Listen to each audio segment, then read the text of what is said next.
नमस्ते, मैं हूं किशोर अजवाणी। आप देख रहे हैं देश का नंबर 1 हिंदी न्यूज चैनल। घड़ी इशारा कर रही है 9 बजे रात का वक्त। 100 बात की एक बात का 100 बात की एक बात में आज जेलेंस्की के मॉस्को पर हमले की खुफिया योजना के संकेत मिले और मॉस्को के पास कुछ ड्रोन मिले जिनकी वजह से सनसनी फैल गई। पाकिस्तान के स्वात में आतंकियों ने एक बड़ा आत्मघाती हमला किया जिससे साफ हो गया कि केवल बलूचिस्तान और पीओके ही नहीं, स्वात में भी पाकिस्तान की सरकार और सेना पस्त हो चुकी है।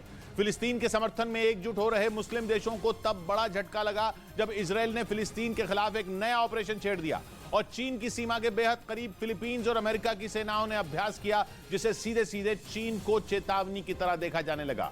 ब्रेकिंग न्यूज आ रही है, यूक्रेन के रूस की राजधानी मॉस्को पर हमले की बहुत बड़ी प्लानिंग का भंडाफोड़ हुआ है। हालांकि यूक्रेन यह हमला करने की प्लानिंग अब नहीं कर पा रहा, बल्कि वो रूस पर हमला करने वाला था 2 महीने पहले। अमेरिका के अखबार द वॉशिंगटन पोस्ट ने खबर छापी है कि यूक्रेन 2 महीने पहले यानी 24 फरवरी को मॉस्को और रूस के कुछ दूसरे बड़े शहरों पर अंधाधुंध हमले करने की फिराक में था। 24 फरवरी को यूक्रेन युद्ध का 1 साल पूरा हो रहा था, इसलिए यूक्रेन ने रूस से बदला लेने के लिए उसी तारीख को चुना। लेकिन द वॉशिंगटन पोस्ट ने दावा किया कि अमेरिका ने यूक्रेन को समझाया और यूक्रेन ने अपने कदम पीछे खींच लिए। लेकिन इस सनसनीखेज पर्दाफाश के बीच ही रूस में 2 ड्रोन देखे जाने और मिलने की खबर है। मॉस्को के एक एयरपोर्ट के ऊपर एक ड्रोन देखा गया है जिसके बाद उसकी एयर स्पेस बंद कर दी गई। खबर यह भी है कि मॉस्को से थोड़ी दूरी पर भी एक ड्रोन मिला है, यानी यूक्रेन की हिट लिस्ट में मॉस्को पहले नंबर पर अब भी दिख रहा है।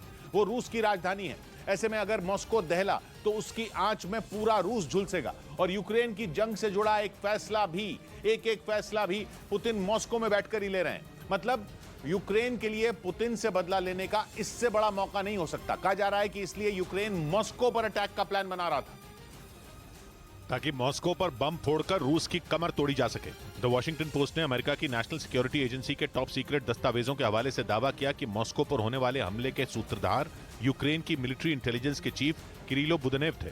उन्होंने अपने एक अधिकारी को ऑर्डर तक दे दिया था कि 24 फरवरी 2023 को मॉस्को पर धावा बोलने के लिए तैयार रहें।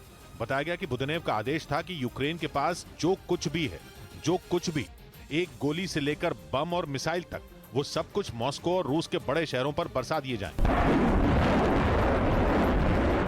यूक्रेन का प्लान बिल्कुल तैयार था। रूस पर हमले की तैयारी भी पूरी हो चुकी थी, टारगेट भी चुन लिए गए थे। लेकिन ऐन वक्त पर अमेरिका बीच में कूद पड़ा। यूक्रेन के अधिकारी कीव में प्लानिंग कर रहे थे, लेकिन मीलों दूर बसा अमेरिका उनके प्लान पर नजर बनाए बैठा था। और जैसे ही अमेरिका को यूक्रेन के प्लान की भनक लगी, उसके कान खड़े हो गए। व्हाइट हाउस में हड़कंप मच गया, क्योंकि मॉस्को पर हमले का मतलब होता पुतिन की आंखों में आंखें डालकर उन्हें ललकारना। अगर मॉस्को पर आंच आती तो पुतिन पूरी दुनिया को जला देते और सबसे पहले अमेरिका ही उनके निशाने पर आता। इसलिए अमेरिका यूक्रेन को समझाने में जुट गया और फिर हमले की तारीख से ठीक 2 दिन पहले 22 फरवरी को अमेरिका की खुफिया एजेंसी CIA ने एक नई रिपोर्ट सर्कुलेट की। उस रिपोर्ट में लिखा गया कि अमेरिका की दरखास्त पर यूक्रेन की मिलिट्री इंटेलिजेंस मॉस्को पर हमले को टालने के लिए तैयार हो गई है। यानी अमेरिका ने यूक्रेन को रूस पर हमला करने से रोक दिया, क्योंकि अमेरिका शुरुआत से ही रूस पर सीधे हमलों के खिलाफ रहा है। इसी वजह से वो यूक्रेन को भी ऐसे हथियार नहीं दे रहा जिनसे यूक्रेन रूस की जमीन पर वार कर दे। क्योंकि अमेरिका का डर यह है कि अगर रूस की सीमा के अंदर सीधा वार हो गया तो फिर पुतिन कुछ भी कर देंगे। फिर ये लड़ाई रूस वर्सेस यूक्रेन नहीं, बल्कि रूस वर्सेस नेटो हो जाएगी, जिसमें अमेरिका के साथ पूरा यूरोप लहूलुहान हो जाएगा और हो सकता है कि परमाणु बम भी चल जाए।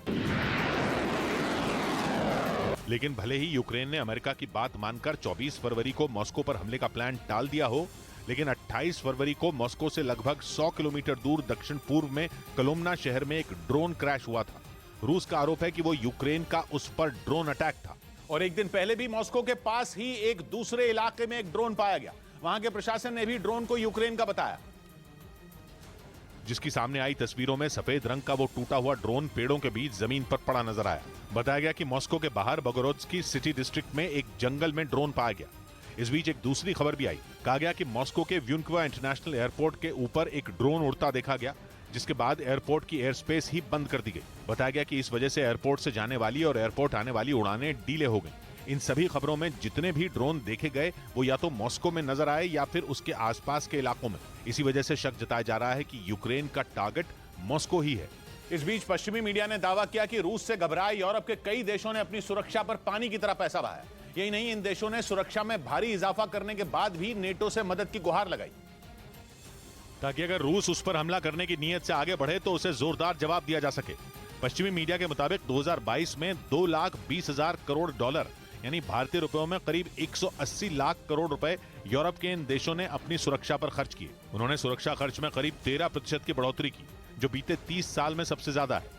इसकी सबसे बड़ी वजह रूस और यूक्रेन के बीच हो रही जंग को माना जा रहा है, क्योंकि इस जंग के बाद ही यूरोप के देशों को लगा कि कहीं रूस उन पर भी हमला न कर दे।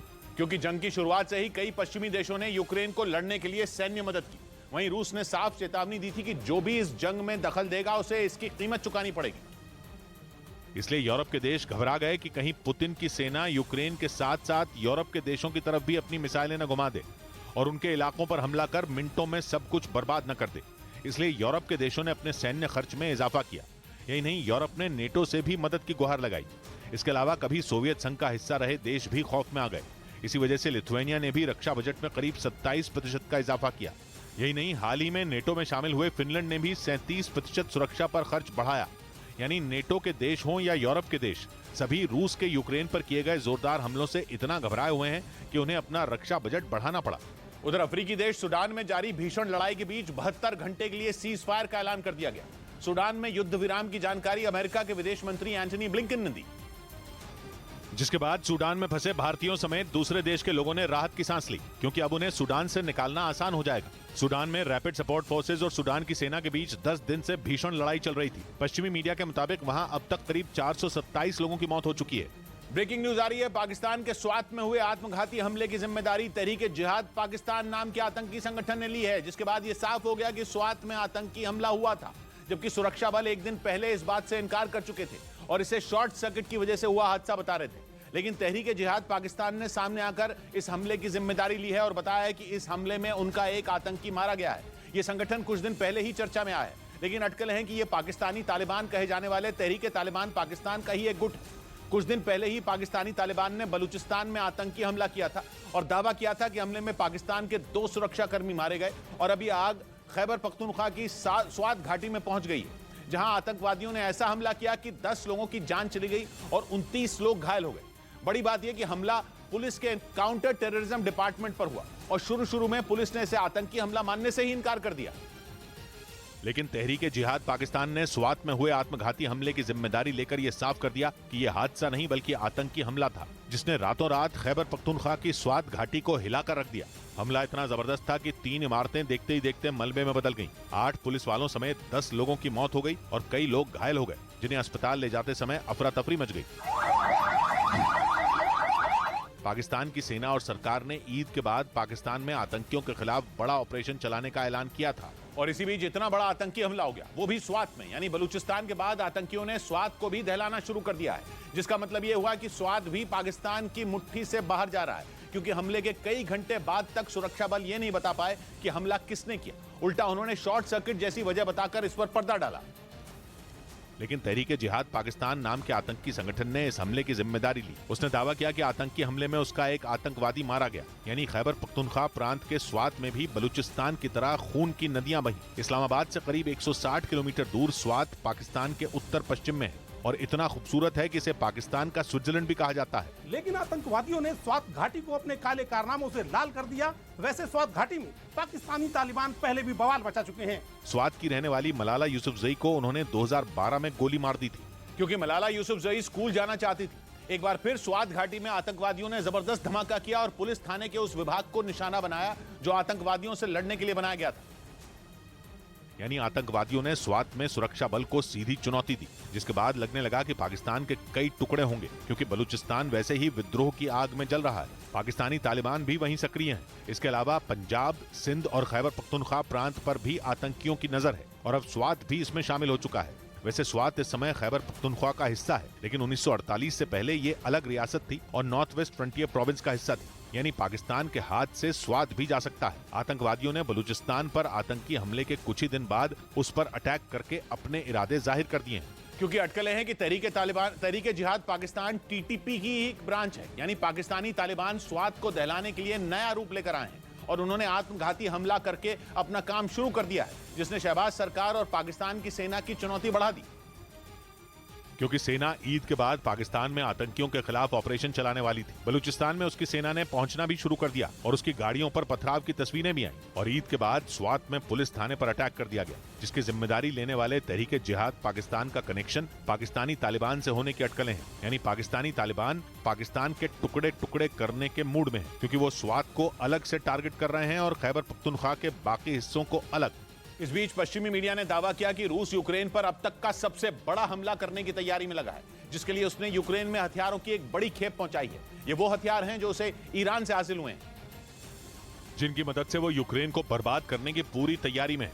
दावा है कि ईरान ने रूस की मदद के लिए 3 लाख से ज्यादा तोप के गोले भिजवाए हैं। पश्चिमी मीडिया के मुताबिक ईरान के एक बंदरगाह पर रूस का करीब 450 फीट लंबा एक जहाज देखा गया। दावा है कि इसमें ईरान में बनाए गए 3 लाख से ज्यादा तोप के गोलों के साथ ही 1 करोड़ से ज्यादा कारतूस थे, जो पुतिन के इशारे पर ईरान से निकल चुके हैं। आशंका जताई जा रही है कि रूस हथियारों का जखीरा जुटा रहा है, जिनकी मदद से वो यूक्रेन पर बहुत बड़ा हमला करेगा, जिससे बच पाना यूक्रेन के लिए बहुत मुश्किल हो सकता है। इससे पहले ईरान के शाहिद और अब वो 136 ड्रोन की मदद से रूस ने यूक्रेन के कई ठिकानों पर ताबड़तोड़ हमले किए थे। और अब वो ईरान से तोप के गोले खरीदकर यूक्रेन में कहर बरपाने की प्लानिंग कर रहा है। हालांकि ईरान शुरुआत से ही रूस की मदद करने के आरोपों को नकारता रहा है, पर पश्चिमी मीडिया ने एक बार फिर दावा किया कि रूस ईरान से लगातार हथियारों की बड़ी डील कर रहा है, जो ईरान से लगने वाले कैस्पियन सी के जरिए रूस होते हुए यूक्रेन पहुंचेंगे। और दावा तो ये भी है कि हथियारों से भरे कई जहाज ईरान से रवाना भी हो चुके हैं। मतलब पुतिन किसी भी वक्त यूक्रेन को दहला सकते हैं। माना जा रहा है कि ये यूक्रेन पर अब तक का सबसे बड़ा हमला होगा, जिसके लिए पुतिन ने अपनी ताकत जुटानी शुरू कर दी। उधर कैरिबियाई देश हैती की राजधानी पोर्टो प्रिंस में गुस्साई भीड़ ने 13 गैंगस्टरों को पीट कर मार डाला और उनके शवों को बीच सड़क पर रखकर आग के हवाले कर दिया, जिसे देखने के लिए वहां भारी संख्या में लोग इकट्ठा हो गए। जानकारी के मुताबिक हैती की पुलिस ने राजधानी पोर्टो प्रिंस में हथियारों की तस्करी करने के आरोप में 13 गैंगस्टरों को हिरासत में लिया था, लेकिन दावा है कि अपराधियों के आतंक से परेशान इलाके के लोगों ने पुलिस की हिरासत से खींचकर उन गैंगस्टरों को पीट कर मार डाला, जिसके बाद वहां तनाव बढ़ गया। क्योंकि दावा है कि जिन गैंगस्टरों की भीड़ ने हत्या की, उनके गिरोह के सदस्यों ने इलाके के लोगों पर हमला शुरू कर दिया। वहां लूटपाट, गोलीबारी और आगजनी होने लगी, जिसके बाद जान बचाने के लिए इलाके के लोगों ने अपने घरों को छोड़ दिया। घबराए लोग अपने परिवारों के साथ सुरक्षित जगहों की ओर भागते नजर आए। इस घटना के बाद पुलिस ने पूरे इलाके की सुरक्षा बढ़ा दी, लेकिन इसके बावजूद शहर में गोलीबारी की आवाजें आती रहीं। इधर इंडोनेशिया में भूकंप के जोरदार झटकों ने एक बार फिर वहां के लोगों को खौफ से भर दिया। वहां रिक्टर स्केल पर 7.3 तीव्रता का भूकंप आया, जिसके बाद लोग अपने घरों से निकलकर सड़कों पर आ गए। भूकंप की तीव्रता को देखते हुए वहां सुनामी का अलर्ट जारी कर दिया गया। बताया गया कि भूकंप के झटके इंडोनेशिया के सुमात्रा आइलैंड के पूर्वी हिस्से में महसूस किए गए। इससे पहले इंडोनेशिया में 23 अप्रैल को भी भूकंप के झटके महसूस किए गए थे, जिसकी तीव्रता रिक्टर स्केल पर 6.1 मापी गई थी। उधर पाकिस्तान में एक ऑडियो क्लिप लीक होने से सनसनी मच गई, जिसके बाद इस बात की आशंका जताई जाने लगी कि पाकिस्तान में जल्द ही मार्शल लॉ लगाया जा सकता है। यानी वहां शहबाज शरीफ को कुर्सी से उतारकर सेना एक बार फिर सब कुछ अपने कंट्रोल में ले लेगी, जिसकी आशंका इस ऑडियो क्लिप के लीक होने के बाद जताई गई। दावा है कि इसमें जो 2 महिलाएं बात करती सुनाई दी, उनमें एक वहां के चीफ जस्टिस उमर अता बंदियाल की सास हैं। वहीं दूसरी महिला इमरान खान की पार्टी पीटीआई के वकील ख्वाजा तारिक रहीम की पत्नी राफिया तारिक बताई गई। ऑडियो में पीटीआई के वकील की पत्नी देश में जल्द चुनाव होने की बात कहती सुनाई दी, जिसके जवाब में चीफ जस्टिस बंदियाल की सास ने साफ तौर पर कहा कि पाकिस्तान में मार्शल लॉ लगने वाला है। देखो ना, अगर नहीं होती ना फिर ये अपना समझ लें कि फिर मार्शल लॉ लगेगा। ये नहीं रह सकते ना। मतलब अगर पाकिस्तान में मध्यावधि चुनाव न हुए तो सेना वहां की कमान अपने हाथों में ले लेगी और पाकिस्तान में एक बार फिर सेना का शासन हो जाएगा। वहां पहले ही सुप्रीम कोर्ट ने पंजाब प्रांत में जल्द से जल्द चुनाव कराने का फैसला सुनाया है, जिस पर शहबाज सरकार आग बबूला है। उसका आरोप है कि चीफ जस्टिस उमर अता बंदियाल ने ये सब इमरान खान के कहने पर किया है और वो ऐसे वक्त में चुनाव करवाकर उन्हें फायदा पहुंचाना चाहते हैं। यहाँ तक कि पाकिस्तान के विदेश मंत्री बिलावल भुट्टो ने भी कुछ दिन पहले कहा था कि पाकिस्तान धीरे धीरे मार्शल लॉ की तरफ बढ़ रहा है। मतलब अब पाकिस्तान के प्रधानमंत्री शहबाज शरीफ के लिए दोनों तरफ से मुश्किलें काफी ज्यादा बढ़ गई हैं। क्योंकि अगर चुनाव हुए तो पाकिस्तान की खस्ता हालत का मुद्दा उठाते हुए इमरान बाजी मार जाएंगे और अगर मार्शल लॉ लगा तो पाकिस्तान की सत्ता में उनका दोबारा आ पाना मुश्किल हो जाएगा, जिसकी संभावना ज्यादा है। इस ऑडियो क्लिप में एक बात और सामने आई। चीफ जस्टिस बंदियाल की सास ने आरोप लगाया कि पाकिस्तान की सरकार उनके दामाद और पूरे परिवार पर दबाव बना रही है ताकि वो चुनाव कराने का फैसला वापस ले लें, क्योंकि उन्हें लगता है कि जस्टिस उमर अता बंदियाल इमरान खान के कहने पर काम कर रहे हैं। यही वजह है कि वो बार बार चीफ जस्टिस उमर अता बंदियाल को टारगेट कर रहे हैं। वो तो स्टेटस है of this country, look at the way they are doing it. हालांकि प्रधानमंत्री शहबाज शरीफ के विशेष सहायक अता तारण ने इस ऑडियो क्लिप को ट्वीट करते हुए एक बार फिर चीफ जस्टिस बंदियाल को निशाने पर लिया। उन्होंने आरोप लगाया कि ये ऑडियो क्लिप इस बात का सबूत है कि चीफ जस्टिस बंदियाल ने पाकिस्तान नहीं बल्कि इमरान खान के फायदे के लिए चुनाव कराने का फैसला सुनाया। इस बीच पाकिस्तान के आर्मी चीफ आसिम मुनीर 4 दिन के दौरे पर चीन पहुंच गए। पाकिस्तान की सेना ने यह जानकारी दी और बयान जारी किया कि आसिम मुनीर के इस दौरे से पाकिस्तान और चीन के संबंध मजबूत होंगे। लेकिन पर्दे के पीछे की खबर कुछ और है, क्योंकि कहा जा रहा है कि आसिम मुनीर चीन से और कर्ज लेने वाले हैं। क्योंकि कुछ दिन पहले ही पाकिस्तान की खुफिया एजेंसी ISI के चीफ भी चीन गए थे और खबर आई थी कि आसिम मुनीर की तरह उनके हाथ में भी भीख का कटोरा था। यानी ISI के बाद पाकिस्तान के सेना प्रमुख भी चीन से कर्ज मांगने पहुंच गए। हालांकि पाकिस्तान पहले से ही चीन के कर्ज तले दबा हुआ है, लेकिन IMF के हाथ खींचने के बाद भी उसे चीन ही दिखाई दे रहा है और इसीलिए पाकिस्तान के बड़े बड़े अधिकारी बार बार चीन से भीख मांग रहे हैं, क्योंकि चीन पहले भी पाकिस्तान को कर्ज दे चुका है। हालांकि कर्ज के बदले चीन ने पाकिस्तान को अपना गुलाम बना लिया है और वो चीन की विस्तारवादी नीति का हिस्सा बन चुका है। वैसे आसिम मुनीर का यह दौरा ऐसे समय में हो रहा है जब पाकिस्तान में चीन के एक नागरिक को गिरफ्तार किया गया है, क्योंकि उस पर ईश निंदा कानून तोड़ने का आरोप लगा। पाकिस्तान में इस्लाम के खिलाफ बोलने या कुछ करने पर आरोपी को कड़ी सजा मिलती है और यही वहां का ईश निंदा कानून है, जिसके तहत पाकिस्तान के खैबर पख्तूनख्वा प्रांत से चीन के एक नागरिक को गिरफ्तार किया गया और अदालत ने उसे 14 दिन की न्यायिक हिरासत में भेज दिया। यानी पाकिस्तान ने अपने सबसे बड़े सहारे को भी नहीं छोड़ा और जिस चीन से उसका घर चलता है उसी के नागरिक को जेल में डाल दिया। और इसी गहमा-गहमी के बीच आसिम मुनीर चीन से कर्ज मांगने वहां चले गए, क्योंकि दुनिया के देशों को कर्ज देने वाली संस्था IMF ने अब तक पाकिस्तान को कर्ज देने का मन नहीं बनाया है। हालांकि शहबाज शरीफ को उम्मीद है कि IMF पाकिस्तान की मदद करेगा। लेकिन शहबाज की कोशिशों के बीच पाकिस्तान के आर्मी चीफ ने चीन के सामने हाथ फैला दिया। वैसे वो पाकिस्तान को मुस्लिम देशों से मदद दिलाने में कोई कमी नहीं छोड़ रहे, क्योंकि वो सऊदी अरब और UAE भी गए थे, जिससे वो एक तीर से 2 निशाने साधना चाहते थे। पहला पाकिस्तान के लिए वित्तीय मदद लाना और दूसरा IMF की बेल आउट पैकेज की शर्त पूरी करना। क्योंकि IMF ने पाकिस्तान के सामने शर्त रखी है कि वो बेल आउट पैकेज के लिए चीन, सऊदी अरब और UAE की गारंटी लाए, जिसे पूरी करने के लिए आसिम मुनीर दर दर की ठोकरें खा रहे हैं। इधर बिहार के मुजफ्फरपुर में भीड़ ने ग्रामीण विकास मंत्री श्रवण कुमार के काफिले को घेर लिया। बताया गया कि उनके काफिले की एक गाड़ी से एक बच्चे को टक्कर लग गई थी, जिससे वो गंभीर रूप से घायल हो गया था। जिसके बाद लोग भड़क गए और काफी देर तक उन्होंने मंत्री की गाड़ी को चारों तरफ से घेरे रखा। गुस्साए लोगों का आरोप है कि मंत्री के काफिले में शामिल पुलिस की गाड़ी ने बच्चे को टक्कर मारी, जिसके बाद बच्चे को गंभीर हालत में अस्पताल में भर्ती कराना पड़ा। बच्चा रोड पार कर रहा था, थाना का गाड़ी आया, हे सब लोग यहाँ बोला कि रुकिए रुकिए, लेकिन थाना का गाड़ी चढ़ा दिया। हालांकि कुछ देर बाद लोगों को समझा बुझाकर मामले को शांत कराया गया। उधर अतीक हत्याकांड की SIT जांच में एक के बाद एक कई हैरान करने वाले राज सामने आए। सूत्रों के मुताबिक शूटरों ने 20 सेकंड से भी कम समय में 30 से ज्यादा गोलियां चलाई, जिसमें तुर्की की 2 जिगाना और 1 मुंगेर में बनी पिस्तौल यानी विदेशी और देसी दोनों तरह के हथियारों का इस्तेमाल हुआ था। सूत्रों के मुताबिक SIT जांच में यह पता चला कि अतीक और अशरफ को मौत के घाट उतारने के लिए महज 16 सेकंड में 34 गोलियां चलाई गईं। अतीक और अशरफ की हत्या में शूटर सनी ने जिगाना से 16 और लवलेश ने जिगाना से 13, जबकि अरुण मौर्य ने मुंगेर की पिस्तौल से 3 गोलियां चलाई थी। और सूत्रों के मुताबिक इस पूरे हत्याकांड का मास्टरमाइंड भी आरोपी सनी ही था, जिसने पूछताछ में सारे राज उगल दिए और यह भी बताया कि उसने ऐसा क्यों किया, किसने उसे हथियार दिए और अतीक को सरेआम मारकर वो क्या हासिल करना चाहता था। जिसके पीछे सूत्रों के मुताबिक उसने लॉरेंस बिश्नोई और जितेंद्र गोगी जैसे खूंखार अपराधियों का नाम लिया। जिसके मुताबिक दिल्ली के गैंगस्टर जितेंद्र गोगी ने सनी को यूपी के हमीरपुर से बुलाकर 2 महंगी जिगाना पिस्तौल दी थी, क्योंकि जितेंद्र गोगी को शूटर सनी से दिल्ली में कोई बड़ा काम करवाना था, जिसमें उसे कोर्ट में पत्रकार बनकर किसी का मर्डर करना था। इसलिए उसने एक चैनल की माइक ID भी उसे दे दी थी। लेकिन सनी के प्लान को अंजाम देने से पहले ही जितेंद्र गोगी 2021 में मारा गया, जिसके बाद पिस्तौल और माइक ID सनी ने अपने पास रख ली। और सूत्रों का दावा है कि सिद्धू मूसेवाला की हत्या के बाद जब लॉरेंस बिश्नोई का नाम उछला तो वो उसके रास्ते पर चलकर अपराध की दुनिया में अपनी दहशत फैलाना चाहता था। SIT अब इस मामले में दोबारा प्रतापगढ़ जेल में इन आरोपियों से पूछताछ करेगी। इस बीच अतीक के बेटे और उमेश पाल हत्याकांड में आरोपी असद और शूटर गुलाम के एनकाउंटर का रिक्रिएशन किया गया, जिसके लिए पुलिस, UP STF और फोरेंसिक लैब की टीम झांसी के परिछा डैम इलाके में पहुंची, जहां पर 13 अप्रैल को मुठभेड़ के दौरान UP STF ने असद और गुलाम को एनकाउंटर में मार गिराया था। रिक्रिएशन के दौरान दोनों की जगह 2 पुतलों का इस्तेमाल किया गया। उस एनकाउंटर के बाद जिस तरह से असद और गुलाम के एक मोटरसाइकिल पर होने की बात कही गई थी, ठीक उसी तरह मोटरसाइकिल भी लाई गई और पूरे घटनाक्रम को हूबहू समझने की कोशिश की गई। STF ने एनकाउंटर के बाद दावा किया था कि असद और गुलाम के आखिरी लोकेशन के आधार पर ही दोनों की घेराबंदी की गई थी, जिसमें दोनों एक मोटरसाइकिल से भागने की फिराक में थे और जब पुलिस से घिर गए तो दोनों ने पुलिस पर गोलियां चलानी शुरू कर दी। ऐसे में एसटीएफ की टीम ने भी जवाबी कार्रवाई करते हुए फायरिंग की, जिसमें अतीक का बेटा असद और उसका शूटर गुलाम वहीं मारे गए थे।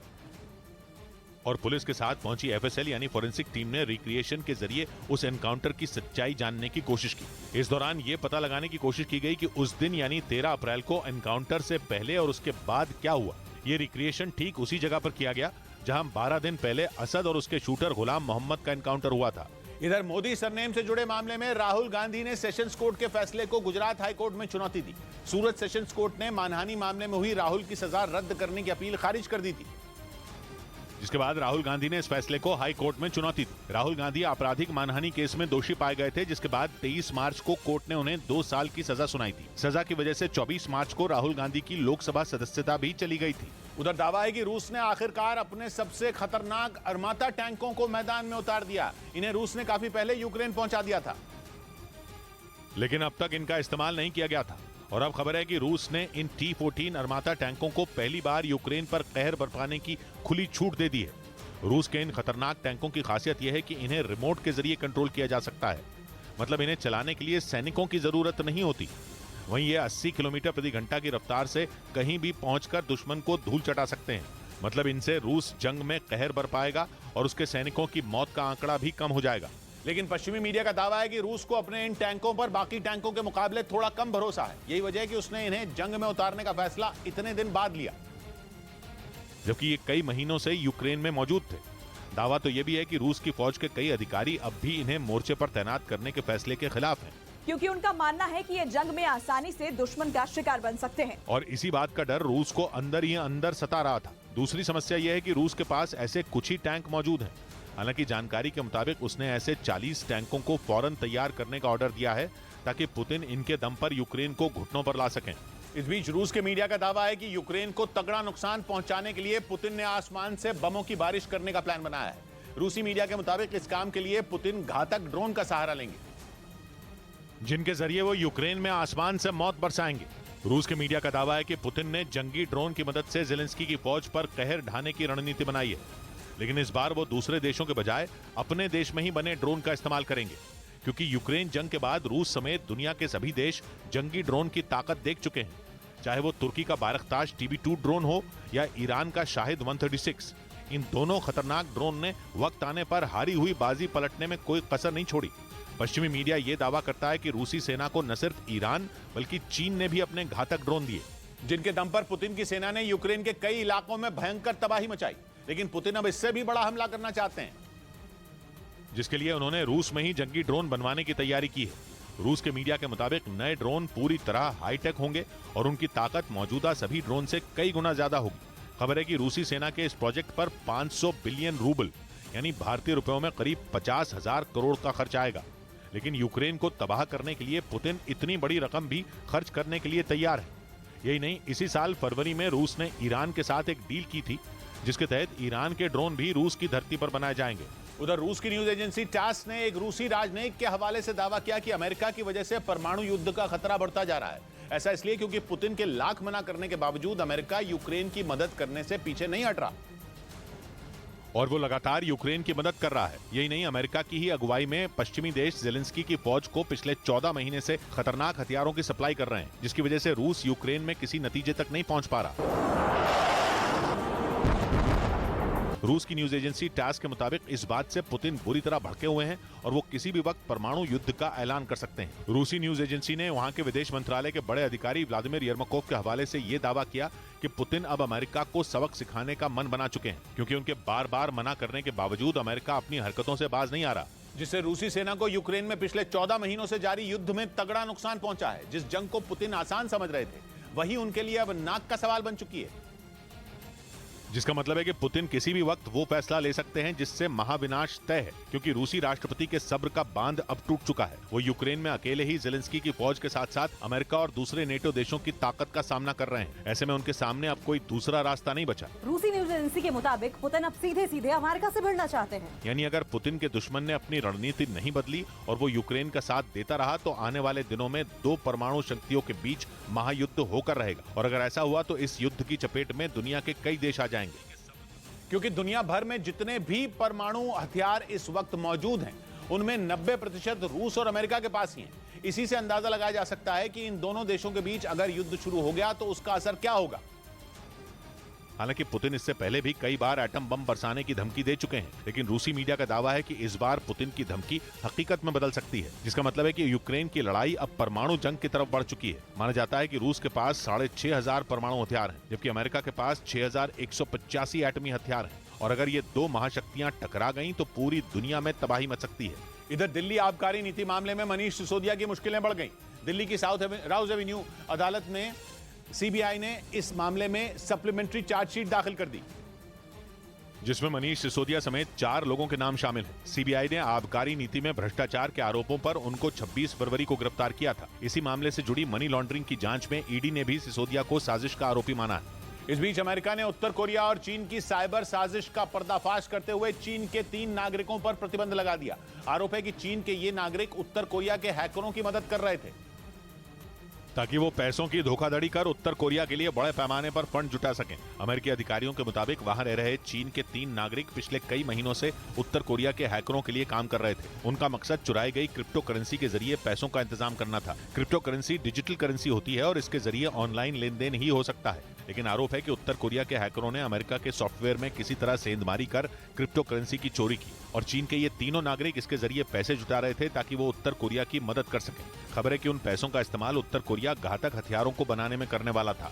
उधर चीन से तनाव के बीच फिलीपींस और अमेरिका के सैनिकों ने साझा युद्ध अभ्यास किया। इस मिलिट्री ड्रिल में दोनों देशों के जवानों ने आसमान में अपनी ताकत दिखाई और हवा में दुश्मन को कैसे ढेर किया जाए इसका अभ्यास किया। अमेरिका और फिलीपींस की सेना ने इस बार दुश्मन को जमीन पर ढेर करने का अभ्यास किया।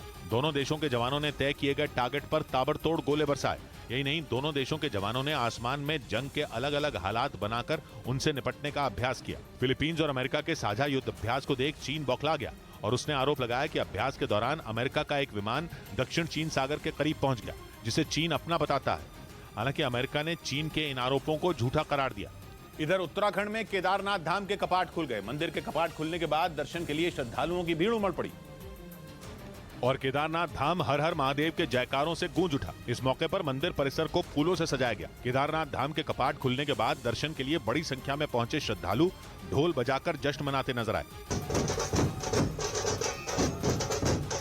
केदारनाथ धाम के कपाट खुलने के साथ ही वहां दर्शनों के लिए हेलीकॉप्टर सेवा भी शुरू हो गई। इस बीच पश्चिमी मीडिया ने दावा किया कि यूरोपियन यूनियन ने यह ऐलान किया है कि वो मोल्दोवा को रूस के हमले से बचाएगा। यूक्रेन पर हमले के बाद से ही उसके पड़ोसी मोल्दोवा को यह डर सता रहा है कि देर सवेर वो भी पुतिन के गुस्से का शिकार बन जाएगा, क्योंकि यूक्रेन की जंग शुरू होने के बाद से ही मोल्दोवा ने रूस के खिलाफ मोर्चा खोल रखा है। यूक्रेन पर हमले के लिए उसने कई बार खुलकर रूस की आलोचना की। इसके साथ ही वो नेटो का सदस्य भी बनना चाहता है। माना जा रहा है कि इसी वजह से वो पुतिन की आंखों में गड़ रहा है और रूस ने भी कई बार ये साफ संकेत दिए हैं कि यूक्रेन के बाद उसका अगला निशाना मोल्दोवा हो सकता है। खबर के मुताबिक मोल्दोवा को बचाने के लिए अब यूरोपियन यूनियन सामने आया और उसने 40 लोगों की एक बड़ी टीम को मोल्दोवा भेजने का फैसला किया। इस टीम में साइबर एक्सपर्ट के साथ जंग जैसे हालात से निपटने में माहिर लोग शामिल होंगे और यूरोपियन यूनियन की ये टीम मई तक मोल्दोवा में काम संभाल लेगी। यानी यूरोपियन यूनियन में शामिल अलग अलग देशों के ये अलग अलग एक्सपर्ट एक साथ मिलकर मोल्दोवा की ताकत बढ़ाने का काम करेंगे, ताकि अगर रूस उस पर हमला करे तो मोल्दोवा उसकी सेना का मुकाबला कर सके, जिसकी तैयारी इसी महीने मोल्दोवा ने शुरू भी कर दी थी। कुछ रोज पहले ही मोल्दोवा से आए एक वीडियो में उसकी सेना जंग की तैयारी करती दिखाई दी थी। मोल्दोवा की सेना के कई टैंक और बख्तरबंद गाड़ियों ने यूक्रेन से लगी उसकी सीमा के करीब जाकर अभ्यास किया था, क्योंकि यूक्रेन के इस पड़ोसी को इसी बात का डर है कि रूस की सेना यूक्रेन से लगी सीमा से ही वार करेगी, क्योंकि रूस की सेना यूक्रेन के दक्षिणी और पूर्वी इलाके में मजबूत होती जा रही है और यूक्रेन के उसी हिस्से से मोल्दोवा की सीमाएं लगती हैं। मतलब ये कि यूक्रेन के उस हिस्से में मौजूद रूस के सैनिक इशारा मिलते ही मोल्दोवा को भी निशाना बना सकते हैं। वो जब चाहे तब वहां से मोल्दोवा पर मिसाइलें बरसा सकते हैं। और मोल्दोवा को यूक्रेन जैसे हमले से बचाने के लिए ही यूरोपियन यूनियन ने अपने हाथ बढ़ाए, क्योंकि मोल्दोवा को सिर्फ बाहर से ही रूस के हमले का डर नहीं है, बल्कि रूस ने वहां के अलगाववादियों को शह दे रखी है, जिन्होंने मोल्दोवा में बैठकर ही पुतिन के इशारे पर उसकी नाक में दम कर रखा है। मोल्दोवा के ट्रांसनिस्ट्रिया पर रूस का समर्थन करने वाले अलगाववादियों का राज है। ट्रांसनिस्ट्रिया यूक्रेन और मोल्दोवा के बीच मौजूद है। इसी वजह से यह माना जा रहा है कि मोल्दोवा के लिए खतरा कई गुना ज्यादा हो गया है, क्योंकि ट्रांसनिस्ट्रिया में बैठे अलगाववादियों को अगर यूक्रेन में घुसी हुई रूसी सेना का साथ मिला तो मोल्दोवा को बचाना मुश्किल हो जाएगा। कहा जा रहा है कि इसी से निपटने की तैयारी के लिए यूरोपियन यूनियन ने एक खास टीम मोल्दोवा भेजने का ऐलान किया है। उधर यूरोपियन यूनियन का गुस्सा देखकर चीन ने फ्रांस में अपने राजदूत के सोवियत संघ से जुड़े बयान से पल्ला झाड़ लिया, क्योंकि फ्रांस में चीन के राजदूत लू शाय ने कहा था कि इतिहास के पन्नों में क्राइमिया रूस का हिस्सा था और सोवियत संघ के राज्यों को अंतर्राष्ट्रीय कानून में किसी देश का दर्जा नहीं दिया गया था। जिसके बाद यूरोपियन यूनियन दाना पानी लेकर चीन पर चढ़ गया। फ्रांस, यूक्रेन और बाल्टिक देश तो भड़के ही पूरा का पूरा यूरोपियन यूनियन चीन पर बरस पड़ा और चीन से पूछा कि क्या लू शाय की राय चीन की सरकार की राय है, क्योंकि फ्रांस में चीन के राजदूत लू शाय को शी जिनपिंग सरकार की वुल्फ वॉरियर डिप्लोमेसी की अहम कड़ी माना जाता है, जिसके तहत चीन के नेता अमेरिका और चीन की रक्षा से जुड़े मामलों में आक्रामक बयान देते हैं और चीन की विस्तारवादी नीति को सही साबित करने की कोशिश करते हैं। या यूं कहें कि वुल्फ वॉरियर डिप्लोमेसी चीन का अमेरिका के खिलाफ कूटनीतिक हथियार है, जिसका लू शाय ने इस्तेमाल किया। लेकिन उनका दांव उल्टा पड़ गया, क्योंकि लू शाय ने अमेरिका या चीन की सुरक्षा से जुड़े मामले पर नहीं बल्कि सोवियत संघ के मामले पर बयान दे डाला, जिस पर पूरा का पूरा यूरोप भड़क गया। चीन को रूस का तोता तक कहा गया, जिससे चीन पर दबाव बढ़ गया, क्योंकि अपनी अर्थव्यवस्था की गाड़ी चलाने के लिए उसे यूरोप की जरूरत पड़ेगी। यही वजह रही कि चीन ने फ्रांस में अपने राजदूत के बयान से पल्ला झाड़ लिया और वहां के विदेश मंत्री ने बयान दिया कि लू शाय का बयान उनकी निजी राय है, जिसके बाद यूरोपियन यूनियन का गुस्सा थोड़ा कम हुआ, क्योंकि चीन ने फ्रांस में अपने राजदूत के बयान का समर्थन नहीं किया। यही नहीं, फ्रांस ने चीन के राजदूत को यह तक कह दिया कि वो अपनी सरकार की लाइन से हटकर बयान न दें, क्योंकि सोवियत संघ से जुड़े मामलों पर चीन के राजदूत का बयान गुस्सा दिलाने वाला है। ये सारा बवाल इसलिए हुआ क्योंकि फ्रांस में चीन के राजदूत ने एक इंटरव्यू में सोवियत संघ की याद दिला दी, जिससे यूक्रेन समेत सोवियत संघ का हिस्सा रहे बाकी देशों पर दबाव बढ़ गया, क्योंकि 1991 से पहले रूस और यूक्रेन अलग अलग देश नहीं थे बल्कि सोवियत संघ का हिस्सा थे। रूस और यूक्रेन के अलावा Georgia, Belarus, Uzbekistan, Armenia, Azerbaijan, Kazakhstan, Kyrgyzstan, Moldova, Turkmenistan, Tajikistan, Latvia, Estonia और लिथुआनिया भी सोवियत संघ का हिस्सा थे। लेकिन 1991 के बाद सोवियत संघ टूट गया और ये सारे अलग अलग देश बन गए। इधर गैंगस्टर लॉरेंस बिश्नोई को 193 करोड़ के ड्रग्स मामले में गुजरात के कच्छ की नलिया कोर्ट ने 14 दिन की एटीएस रिमांड पर भेज दिया। एटीएस ने सितंबर 2022 में गुजरात तट से करोड़ों रुपए के ड्रग्स जब्त किए थे और इसी मामले में लॉरेंस बिश्नोई का नाम सामने आने के बाद उसे दिल्ली की तिहाड़ जेल से गुजरात के नलिया ले जाया गया, जहां कोर्ट ने उसे 14 दिन की एटीएस रिमांड पर भेज दिया। कोर्ट ने उनका 14 दिन का ही रिमांड मंजूर किया है। आरोप है कि लॉरेंस बिश्नोई के कहने पर ही पाकिस्तान से ड्रग्स भारत आए थे। इधर चीन के मीडिया का दावा है कि ताइवान से पहले जापान के बहाने अमेरिका और चीन के बीच जंग छिड़ सकती है। ऐसा इसलिए क्योंकि जापान की मदद करने में जुटा अमेरिका चीन की आंखों में चुभ रहा है और इसीलिए चीन कभी भी अमेरिका के खिलाफ जंग का बिगुल बजा सकता है, क्योंकि अमेरिका ताइवान की तरह ही जापान की भी मदद करने में जुटा है। हालांकि उसकी सेना के बेड़े में पहले से ही आधे से ज्यादा हथियार अमेरिका के हैं। इसके बावजूद जापान ने हाल ही में अमेरिका के साथ दूसरे घातक हथियारों की बड़ी डील की थी। इसी वजह से चीन जापान पर तमतमाया हुआ है। वो नहीं चाहता कि उसके और जापान के बीच अमेरिका दखल दे, लेकिन अमेरिका ने भी चीन को घेरने के लिए ताइवान के बाद जापान का सहारा लिया। उसने जापान में एक तरह से अपना सैन्य अड्डा बना लिया ताकि जरूरत पड़ने पर वो चीन के किसी भी हमले का जवाब दे सके। लेकिन अमेरिका की इसी रणनीति ने चीन की धड़कनें बढ़ा दी हैं, क्योंकि उसे ताइवान और जापान दोनों मोर्चों पर अमेरिका से ही लड़ाई लड़नी पड़ेगी, जिसके लिए अमेरिका के साथ साथ जापान भी कमर कस चुका है। वो अमेरिकी सेना के साथ मिलकर इन दिनों पूर्वी चीन सागर में युद्ध का अभ्यास कर रहा है, क्योंकि चीन की नजर उसी इलाके में मौजूद जापान के ओकिनावा, शिनकाकू और मियाको समेत दूसरे द्वीपों पर है, जिन पर चीन कब्जा करने की फिराक में है। लेकिन चीन से बढ़ते खतरे को देखते हुए अमेरिका जापान का साथ देने उसके द्वीपों तक पहुंच चुका है। यानी अगर चीन ने वहां कभी हमला करने की कोशिश की तो जापान के साथ खड़ा अमेरिका भी चीन से युद्ध शुरू कर देगा। इधर पंजाब सरकार ने अमृतपाल से जुड़ी जांच रिपोर्ट केंद्रीय गृह मंत्रालय को सौंप दी। इस रिपोर्ट में दावा किया गया कि वो फरार होने के दौरान विदेशी नंबर इस्तेमाल कर रहा था और इसके साथ ही अमृतपाल व्हाट्सएप कॉलिंग के जरिए अपने साथियों के लगातार संपर्क में था। सूत्रों के मुताबिक इस रिपोर्ट में अमृतपाल की विदेशी फंडिंग और आतंकियों से उसके रिश्तों के बारे में भी जानकारी दी गई। गृह मंत्रालय ने पंजाब सरकार से अमृतपाल सिंह के फरार होने से लेकर उसकी गिरफ्तारी तक की रिपोर्ट मांगी थी, जिसके बाद पंजाब सरकार ने ये रिपोर्ट सौंपी है। इधर महाराष्ट्र के पुणे से हैरान कर देने वाला एक वीडियो सामने आया। वहां एक ट्रक पेट्रोल पंप पर खड़ी एक गाड़ी को टक्कर मारते हुए पेट्रोल भरने वाली मशीन में जा घुसा। घटना उस वक्त हुई जब पेट्रोल पंप कर्मचारी उस गाड़ी में तेल भर रहा था। तभी वो ट्रक पेट्रोल पंप पर खड़ी गाड़ी को टक्कर मारते हुए पेट्रोल पंप मशीन में जा घुसा। इस घटना का जो सीसीटीवी वीडियो सामने आया उसमें पेट्रोल पंप मशीन के पास एक कर्मचारी उस गाड़ी में तेल भरने के बाद ड्राइवर से पैसे लेता दिखाई दिया। तभी एक ट्रक रुकने के बजाय वहां खड़ी उस गाड़ी के पीछे से जोरदार टक्कर मारते हुए पेट्रोल पंप मशीन में जा घुसा। इसके बाद जो हुआ, ब्रेक के बाद।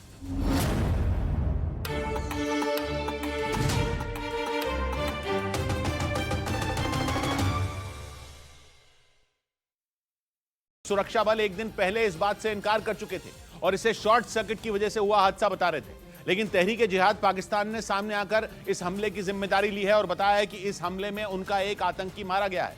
यह संगठन कुछ दिन पहले ही चर्चा में आया है, लेकिन अटकल है कि यह पाकिस्तानी तालिबान कहे जाने वाले तहरीक-ए-तालिबान पाकिस्तान का ही एक गुट। कुछ दिन पहले ही पाकिस्तानी तालिबान ने बलूचिस्तान में आतंकी हमला किया था और दावा किया था कि हमले में पाकिस्तान के 2 सुरक्षाकर्मी मारे गए और अभी आग खैबर पख्तूनख्वा की स्वात घाटी में पहुंच गई है, जहां आतंकवादियों ने ऐसा हमला किया कि 10 लोगों की जान चली गई और 29 लोग घायल हो गए। बड़ी बात यह कि हमला पुलिस के काउंटर टेररिज्म डिपार्टमेंट पर हुआ और शुरू में पुलिस ने इसे आतंकी हमला मानने से ही इनकार कर दिया। लेकिन तहरीक-ए-जिहाद पाकिस्तान ने स्वात में हुए आत्मघाती हमले की जिम्मेदारी लेकर यह साफ कर दिया कि यह हादसा नहीं बल्कि आतंकी हमला था, जिसने रातों रात खैबर पख्तूनख्वा की स्वात घाटी को हिलाकर रख दिया। हमला इतना जबरदस्त था कि 3 इमारतें देखते ही देखते मलबे में बदल गईं। 8 पुलिस वालों समेत 10 लोगों की मौत हो गई और कई लोग घायल हो गए, जिन्हें अस्पताल ले जाते समय अफरा तफरी मच गई। पाकिस्तान की सेना और सरकार ने ईद के बाद पाकिस्तान में आतंकियों के खिलाफ बड़ा ऑपरेशन चलाने का ऐलान किया था। ब्रेकिंग न्यूज आ रही है, यूक्रेन के रूस की राजधानी मॉस्को पर हमले की बहुत बड़ी प्लानिंग का भंडाफोड़ हुआ है। हालांकि यूक्रेन यह हमला करने की प्लानिंग अब नहीं कर पा रहा, बल्कि वो रूस पर हमला करने वाला था 2 महीने पहले। अमेरिका के अखबार द वॉशिंगटन पोस्ट ने खबर छापी है कि यूक्रेन 2 महीने पहले यानी 24 फरवरी को मॉस्को और रूस के कुछ दूसरे बड़े शहरों पर अंधाधुंध हमले करने की फिराक में था। 24 फरवरी को यूक्रेन युद्ध का 1 साल पूरा हो रहा था, इसलिए यूक्रेन ने रूस से बदला लेने के लिए उसी तारीख को चुना। लेकिन द वॉशिंगटन पोस्ट ने दावा किया कि अमेरिका ने यूक्रेन को समझाया और यूक्रेन ने अपने कदम पीछे खींच लिए। लेकिन इस सनसनीखेज पर्दाफाश के बीच ही रूस में 2 ड्रोन देखे जाने और मिलने की खबर है। मॉस्को के एक एयरपोर्ट के ऊपर एक ड्रोन देखा गया है, जिसके बाद उसकी एयर स्पेस बंद कर दी गई। खबर यह भी है कि मॉस्को से थोड़ी दूरी पर भी एक ड्रोन मिला है, यानी यूक्रेन की हिट लिस्ट में मॉस्को पहले नंबर पर अब भी दिख रहा है। वो रूस की राजधानी है, ऐसे में अगर मॉस्को दहला तो उसकी आंच में पूरा रूस झुलसेगा और यूक्रेन की जंग से जुड़ा एक फैसला भी पुतिन मॉस्को में बैठकर ही ले रहे हैं। मतलब यूक्रेन के लिए पुतिन से बदला लेने का इससे बड़ा मौका नहीं हो सकता। कहा जा रहा है कि इसलिए यूक्रेन मॉस्को पर अटैक का प्लान बना रहा था, ताकि मॉस्को पर बम फोड़कर रूस की कमर तोड़ी जा सके। द वॉशिंगटन पोस्ट ने अमेरिका की नेशनल सिक्योरिटी एजेंसी के टॉप सीक्रेट दस्तावेजों के हवाले से दावा किया कि मॉस्को पर होने वाले हमले के सूत्रधार यूक्रेन की मिलिट्री इंटेलिजेंस के चीफ किरिलो बुदनेव थे। उन्होंने अपने एक अधिकारी को ऑर्डर तक दे दिया था कि 24 फरवरी 2023 को मॉस्को पर धावा बोलने के लिए तैयार रहें। बताया गया कि बुदनेव का आदेश था कि यूक्रेन के पास जो कुछ भी, एक गोली से लेकर बम और मिसाइल तक, वो सब कुछ मॉस्को और रूस के बड़े शहरों पर बरसा दिए जाएं। यूक्रेन का प्लान बिल्कुल तैयार था। रूस पर हमले की तैयारी भी पूरी हो चुकी थी, टारगेट भी चुन लिए गए थे। लेकिन ऐन वक्त पर अमेरिका बीच में कूद पड़ा। यूक्रेन के अधिकारी कीव में प्लानिंग कर रहे थे, लेकिन मीलों दूर बसा अमेरिका उनके प्लान पर नजर बनाए बैठा था। और जैसे ही अमेरिका को यूक्रेन के प्लान की भनक लगी, उसके कान खड़े हो गए। व्हाइट हाउस में हड़कंप मच गया, क्योंकि मॉस्को पर हमले का मतलब होता पुतिन की आंखों में आंखें डालकर उन्हें ललकारना। अगर मॉस्को पर आंच आती तो पुतिन पूरी दुनिया को जला देते और सबसे पहले अमेरिका ही उनके निशाने पर आता। इसलिए अमेरिका यूक्रेन को समझाने में जुट गया और फिर हमले की तारीख से ठीक 2 दिन पहले 22 फरवरी को अमेरिका की खुफिया एजेंसी CIA ने एक नई रिपोर्ट सर्कुलेट की। उस रिपोर्ट में लिखा गया कि अमेरिका की दरखास्त पर यूक्रेन की मिलिट्री इंटेलिजेंस मॉस्को पर हमले को टालने के लिए तैयार हो गई है। यानी अमेरिका ने यूक्रेन को रूस पर हमला करने से रोक दिया, क्योंकि अमेरिका शुरुआत से ही रूस पर सीधे हमलों के खिलाफ रहा है। इसी वजह से वो यूक्रेन को भी ऐसे हथियार नहीं दे रहा जिनसे यूक्रेन रूस की जमीन पर वार कर दे। क्योंकि अमेरिका का डर यह है कि अगर रूस की सीमा के अंदर सीधा वार हो गया तो फिर पुतिन कुछ भी कर देंगे। फिर ये लड़ाई रूस वर्सेस यूक्रेन नहीं, बल्कि रूस वर्सेस नेटो हो जाएगी, जिसमें अमेरिका के साथ पूरा यूरोप लहूलुहान हो जाएगा और हो सकता है कि परमाणु बम भी चल जाए। लेकिन भले ही यूक्रेन ने अमेरिका की बात मानकर 24 फरवरी को मॉस्को पर हमले का प्लान टाल दिया हो, लेकिन 28 फरवरी को मॉस्को से लगभग 100 किलोमीटर दूर दक्षिण पूर्व में कोलोमना शहर में एक ड्रोन क्रैश हुआ था। रूस का आरोप है कि वो यूक्रेन का उस पर ड्रोन अटैक था। और एक दिन पहले भी मॉस्को के पास ही एक दूसरे इलाके में एक ड्रोन पाया गया। वहां के प्रशासन ने भी ड्रोन को यूक्रेन का बताया। जिसकी सामने आई तस्वीरों में सफेद रंग का वो टूटा हुआ ड्रोन पेड़ों के बीच जमीन पर पड़ा नजर आया। बताया गया कि मॉस्को के बाहर बोगोरोद्स्की सिटी डिस्ट्रिक्ट में एक जंगल में ड्रोन पाया गया। इस बीच एक दूसरी खबर भी आई। कहा गया कि मॉस्को के व्युनक्वा इंटरनेशनल एयरपोर्ट के ऊपर एक ड्रोन उड़ता देखा गया, जिसके बाद एयरपोर्ट की एयर स्पेस ही बंद कर दी गई। बताया गया कि इस वजह से एयरपोर्ट से जाने वाली और एयरपोर्ट आने वाली उड़ानें डिले हो गई। इन सभी खबरों में जितने भी ड्रोन देखे गए वो या तो मॉस्को में नजर आए या फिर उसके आसपास के इलाकों में। इसी वजह से शक जताया जा रहा है कि यूक्रेन का टारगेट मॉस्को ही है। इस बीच पश्चिमी मीडिया ने दावा किया कि रूस से घबराए यूरोप के कई देशों ने अपनी सुरक्षा पर पानी की तरह पैसा बहाया। यही नहीं, इन देशों ने सुरक्षा में भारी इजाफा करने के बाद भी नेटो से मदद की गुहार लगाई, ताकि अगर रूस उस पर हमला करने की नीयत से आगे बढ़े तो उसे जोरदार जवाब दिया जा सके। पश्चिमी मीडिया के मुताबिक 2022 में 2,20,000 करोड़ डॉलर यानी भारतीय रुपयों में करीब 180 लाख करोड़ रुपए यूरोप के इन देशों ने अपनी सुरक्षा पर खर्च किए। उन्होंने सुरक्षा खर्च में करीब 13% की बढ़ोतरी की, जो बीते 30 साल में सबसे ज्यादा है। इसकी सबसे बड़ी वजह रूस और यूक्रेन के बीच हो रही जंग को माना जा रहा है, क्योंकि इस जंग के बाद ही यूरोप के देशों को लगा कि कहीं रूस उन पर भी हमला न कर दे। क्योंकि जंग की शुरुआत से ही कई पश्चिमी देशों ने यूक्रेन को लड़ने के लिए सैन्य मदद की। वहीं रूस ने साफ चेतावनी दी थी कि जो भी इस जंग में दखल देगा उसे इसकी कीमत चुकानी पड़ेगी। इसलिए यूरोप के देश घबरा गए कि कहीं पुतिन की सेना यूक्रेन के साथ साथ यूरोप के देशों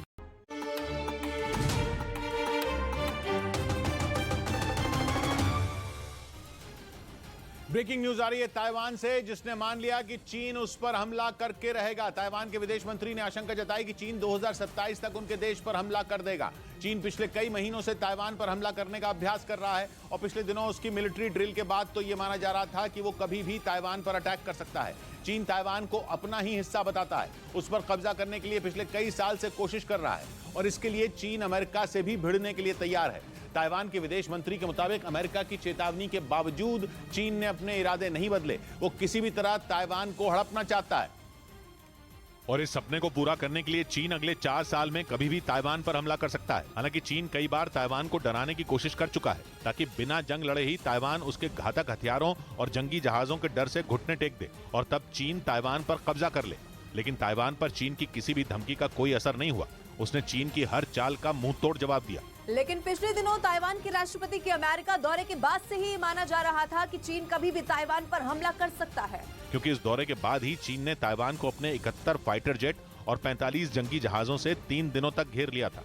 इस दौरान चीन की सेना ने ताइवान पर हमले की जोरदार प्रैक्टिस की थी और 3 दिनों तक चली इस मिलिट्री ड्रिल के बाद भी चीन शांत नहीं बैठा। उसने कई जंगी जहाजों को ताइवान की सीमा के नजदीक तैनात किए रखा ताकि वो ताइवान पर दबाव बना सके। यही नहीं, चीन ने अमेरिका को ताइवान से दूर रहने की चेतावनी भी दी थी, क्योंकि अमेरिका खुलकर ताइवान की मदद कर रहा है। वो ऐलान कर चुका है कि अगर चीन ने ताइवान पर हमला किया तो वो उसे बचाने के लिए जंग में कूद जाएगा, जिसका मतलब होगा कि चीन और अमेरिका एक दूसरे से भिड़ जाएंगे।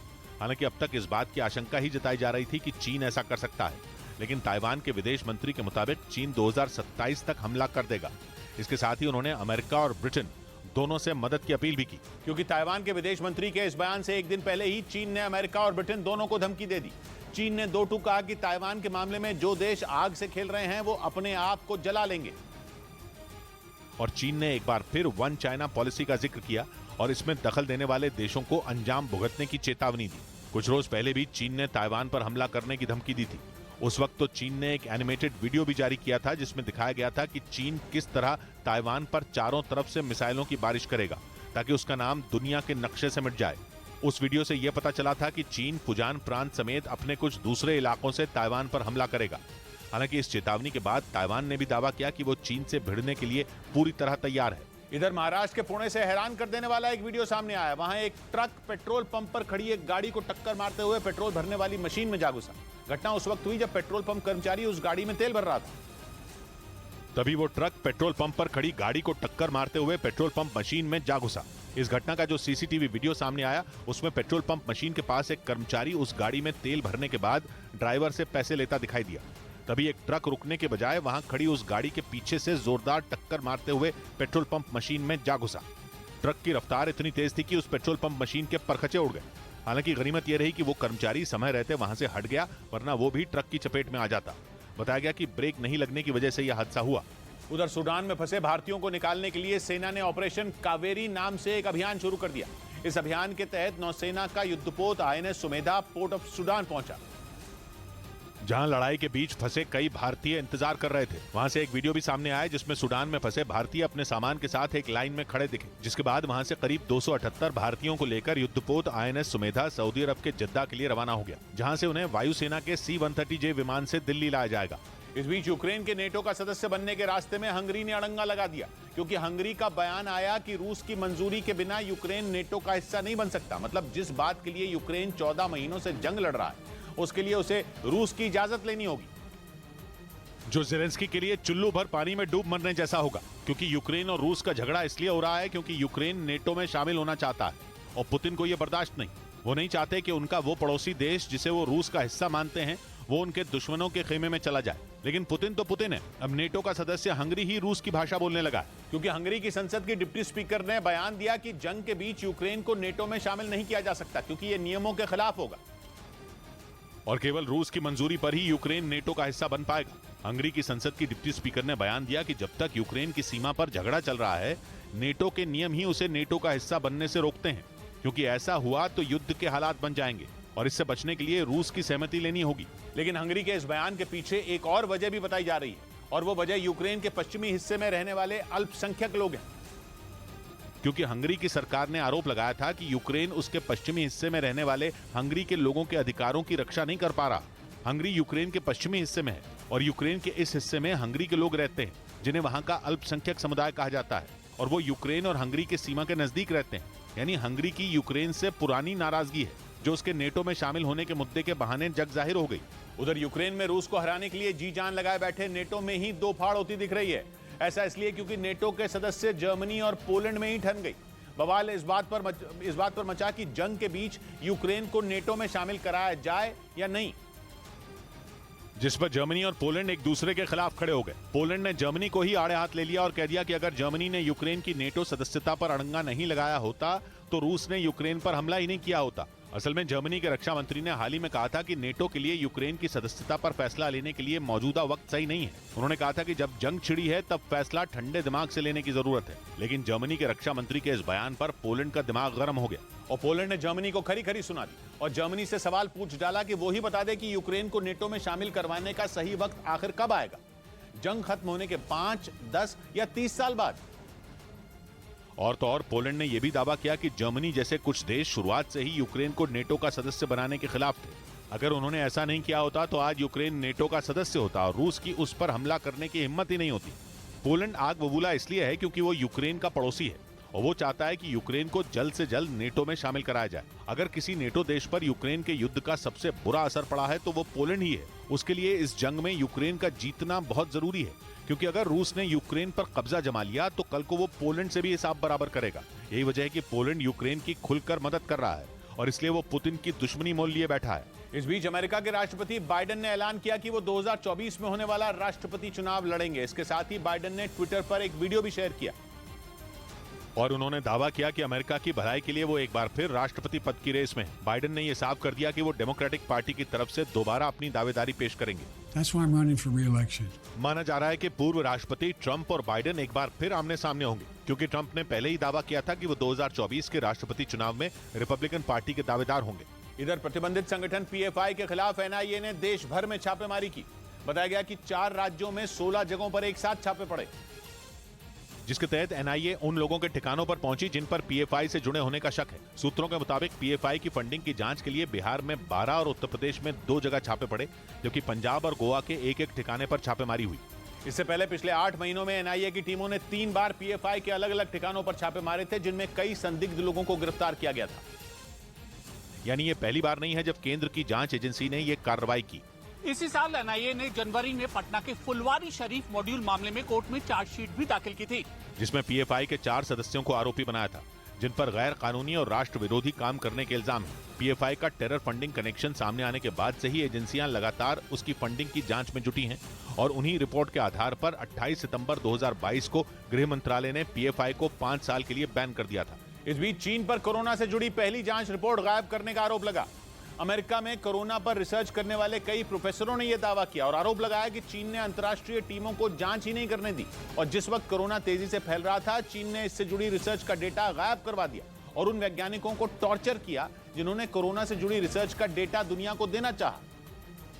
क्योंकि वो चाहते थे कि इस डेटा की मदद से कोरोना को फैलने से रोका जा सके। लेकिन चीन ने कोरोना से जुड़ी हर छोटी बड़ी जानकारी दबाने की कोशिश की। ये दावा अमेरिका में कोरोना पर रिसर्च करने वाले कई प्रोफेसरों ने किया। अमेरिका की यूनिवर्सिटी ऑफ फ्लोरिडा की एक प्रोफेसर ने तो ये तक कह दिया कि चीन ने कोरोना से जुड़े कुछ डेटा को जड़ से ही खत्म कर दिया। हालांकि 2020 में जारी कोरोना के रिसर्च पेपर अब भी मौजूद हैं, लेकिन उनमें भारी कांट-छांट की गई, जिसका आरोप चीन पर लगा। ये तक कहा गया कि चीन ने अपने वैज्ञानिकों का जीना मुश्किल कर दिया था और कोरोना से जुड़ी कोई रिसर्च ठीक से नहीं होने दी थी। जिसका सीधा मतलब यह है कि चीन चाहता था कि दुनिया में कोरोना जैसी महामारी फैले और वैज्ञानिक इस वायरस को खत्म करने का तरीका न ढूंढ पाएं, फिर चाहे इसके लिए उसे अपने ही वैज्ञानिकों को सूली पर क्यों न चढ़ाना पड़े। यही नहीं, दुनिया में हाहाकार मचाने के लिए चीन ने अपने नागरिकों की भी बलि ली, क्योंकि पिछले साल चीन में कोरोना विस्फोट की खबरें आईं। दावा किया गया कि लाखों लोगों की जान गई, लेकिन चीन को अक्ल नहीं आई, क्योंकि उसने वो सच्चाई भी दुनिया से छुपाई। इधर पुलिस सूत्रों का दावा है कि उत्तर प्रदेश प्रयागराज में हुए उमेश पाल हत्याकांड में असद को बचाने और पुलिस को गुमराह करने के लिए ऐसा प्लान तैयार किया गया था, जिससे जांच में यह पता चले कि मर्डर के दिन उसकी लोकेशन प्रयागराज नहीं बल्कि लखनऊ थी। मतलब ये कि अतीक का बेटा असद काम भी कर दे और उसका इस केस में नाम भी ना आए। सूत्रों के मुताबिक इसके लिए जो प्लान बनाया गया था, उसके तहत असद का चेहरा छिपाने के लिए मंकी कैप मंगवाई गई थी, ताकि जब वो उमेश पाल की हत्या कर रहा हो तब उसका चेहरा किसी को ना दिखे। लेकिन असद ने वो कैप नहीं पहनी और सीसीटीवी में उसका चेहरा रिकॉर्ड हो गया था। और बाद में केस की जांच के दौरान पुलिस ने वही मंकी कैप बरामद भी की थी। असल में उमेश पाल की हत्या का जिम्मा पूरी तरह से असद को सौंपा गया था। लेकिन सूत्रों के मुताबिक साथ में यह भी तय किया गया था कि किसी भी कीमत पर वो इस केस में ना फंसे, जिसके लिए दूसरी प्लानिंग ये थी कि असद ने अपना मोबाइल फोन और एटीएम कार्ड उमेश पाल की हत्या से पहले ही लखनऊ में अपने गुर्गे यतीन जफर को दे दिए थे, ताकि जिस वक्त प्रयागराज में उमेश पाल की हत्या हो, उसी वक्त यतीन उसके कार्ड से लखनऊ में पैसे निकाल सके। और असद के कहने पर उमेश पाल के हत्या के दिन यतीन ने ऐसा किया था, जिससे जांच एजेंसियों को असद की लोकेशन लखनऊ में मिले और उस पर शक न हो। लेकिन एटीएम के सीसीटीवी में यतीन की फोटो रिकॉर्ड हो गई, जिसे पुलिस ने बरामद कर लिया। बाद में हैदराबाद में छिपे यतीन को भी पकड़ लिया गया। उधर सूत्रों के मुताबिक जांच एजेंसियां उमेश पाल हत्याकांड में आरोपी शूटर गुड्डू मुस्लिम के बेहद करीब पहुंच गईं। उसकी आखिरी लोकेशन पश्चिम बंगाल में मिली, जिसके बाद गुड्डू मुस्लिम की तलाश में पिछले 3 दिन से पश्चिम बंगाल में कई जगह छापेमारी जारी है। सूत्रों के मुताबिक गुड्डू की लोकेशन बंगाल के मुर्शिदाबाद और उसके पास मिली, यानी इन्हीं इलाकों में वो कहीं छिपा हो सकता है, जिसकी कभी भी गिरफ्तारी हो सकती है। हालांकि कुछ दिनों पहले ओडिशा या फिर छत्तीसगढ़ में होने की उसकी आशंका जताई गई थी। लेकिन सूत्रों के मुताबिक अब वो मुर्शिदाबाद में अतीक के किसी करीबी के ठिकाने पर छिपा है। अतीक गैंग के बमबाज गुड्डू पर 5 लाख का इनाम है। इस बीच अतीक अहमद की पत्नी शाइस्ता की तलाश में पुलिस और यूपी एसटीएफ ने उत्तर प्रदेश के कौशाम्बी के 2 गांवों में छापेमारी की। उन्हें शाइस्ता के कौशाम्बी में होने की जानकारी मिली थी, जिसके बाद पुलिस के साथ यूपी एसटीएफ की टीम उसे पकड़ने के लिए रवाना की गई। शाइस्ता को पकड़ने के लिए कौशाम्बी के असरावल खुर्द और असरावल कला गांव में छापेमारी की गई, जो करीब 1 घंटे तक चली। बताया गया कि इन्हीं इलाकों में अतीक अहमद के रिश्तेदार भी रहते हैं, जहां पुलिस ने एसटीएफ के साथ मिलकर छापे मारे और 9 लोगों को हिरासत में लिया। सूत्रों के मुताबिक उमेश पाल केस में आरोपी 50,000 की इनामी शाइस्ता ने मोबाइल फोन का इस्तेमाल बंद कर दिया है, ताकि पुलिस को उसकी लोकेशन का पता न चल सके। इधर यूपी के मुख्यमंत्री योगी आदित्यनाथ को जान से मारने की धमकी देने वाले को पुलिस ने गिरफ्तार कर लिया। ये धमकी यूपी पुलिस के इमरजेंसी नंबर 112 पर दी गई, जिसके बाद पुलिस ने आरोपी के फोन नंबर की पहचान की और उसकी लोकेशन ट्रेस कर उसे कानपुर से गिरफ्तार कर लिया। मोबाइल तथा सिम बरामद है, अन्य वैधानिक कार्रवाई की जा रही है। बताया गया कि आमीन नाम का आरोपी अपनी गर्लफ्रेंड के पिता को फंसाना चाहता था, जिसके लिए उसने पहले उनका मोबाइल फोन चुराया और फिर यूपी पुलिस के नंबर 112 पर मैसेज भेजकर योगी आदित्यनाथ को जान से मारने की धमकी दी। उधर पश्चिमी मीडिया का दावा है कि ताइवान पर हमला करने के लिए चीन अपनी तोपों में एआई यानी आर्टिफिशियल इंटेलिजेंस का इस्तेमाल करेगा। चीन पिछले कई साल से ताइवान पर कब्जा करने की फिराक में है और पिछले 1 साल में उसने ताइवान पर हमला करने के लिए कई बार जंग की तैयारी की। यही नहीं, हाल ही में उसने ताइवान को डराने के लिए 3 दिनों तक जबरदस्त मिलिट्री ड्रिल भी की थी। हालांकि चीन को यह बात अच्छी तरह पता है कि ताइवान पर हमला कर वो अमेरिका के साथ युद्ध छेड़ देगा, क्योंकि ताइवान की कवच बना अमेरिका भी इसी इंतजार में है कि चीन कब हमला करे।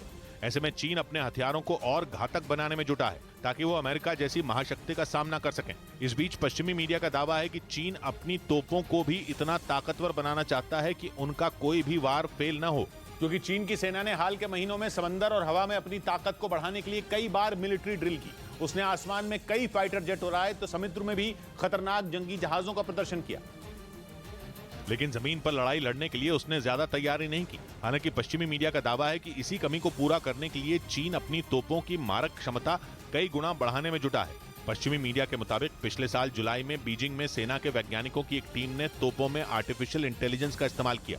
इसका मकसद तोपों से सटीक वार करना था, क्योंकि कई बार गाइडेड तोप भी हवा और तापमान में उतार चढ़ाव की वजह से टारगेट को नहीं भेद पाती हैं। ऐसे में दावा है कि आर्टिफिशियल इंटेलिजेंस की मदद से चीन की तोपों ने जरा भी चूक नहीं की। इसी के बाद चीन की सेना बड़े पैमाने पर अपनी तोपों में आर्टिफिशियल इंटेलिजेंस का इस्तेमाल करने में जुटी है। उधर पश्चिमी मीडिया का दावा है कि अमेरिका चीन को सेमीकंडक्टर चिप के लिए तरसाना चाहता है।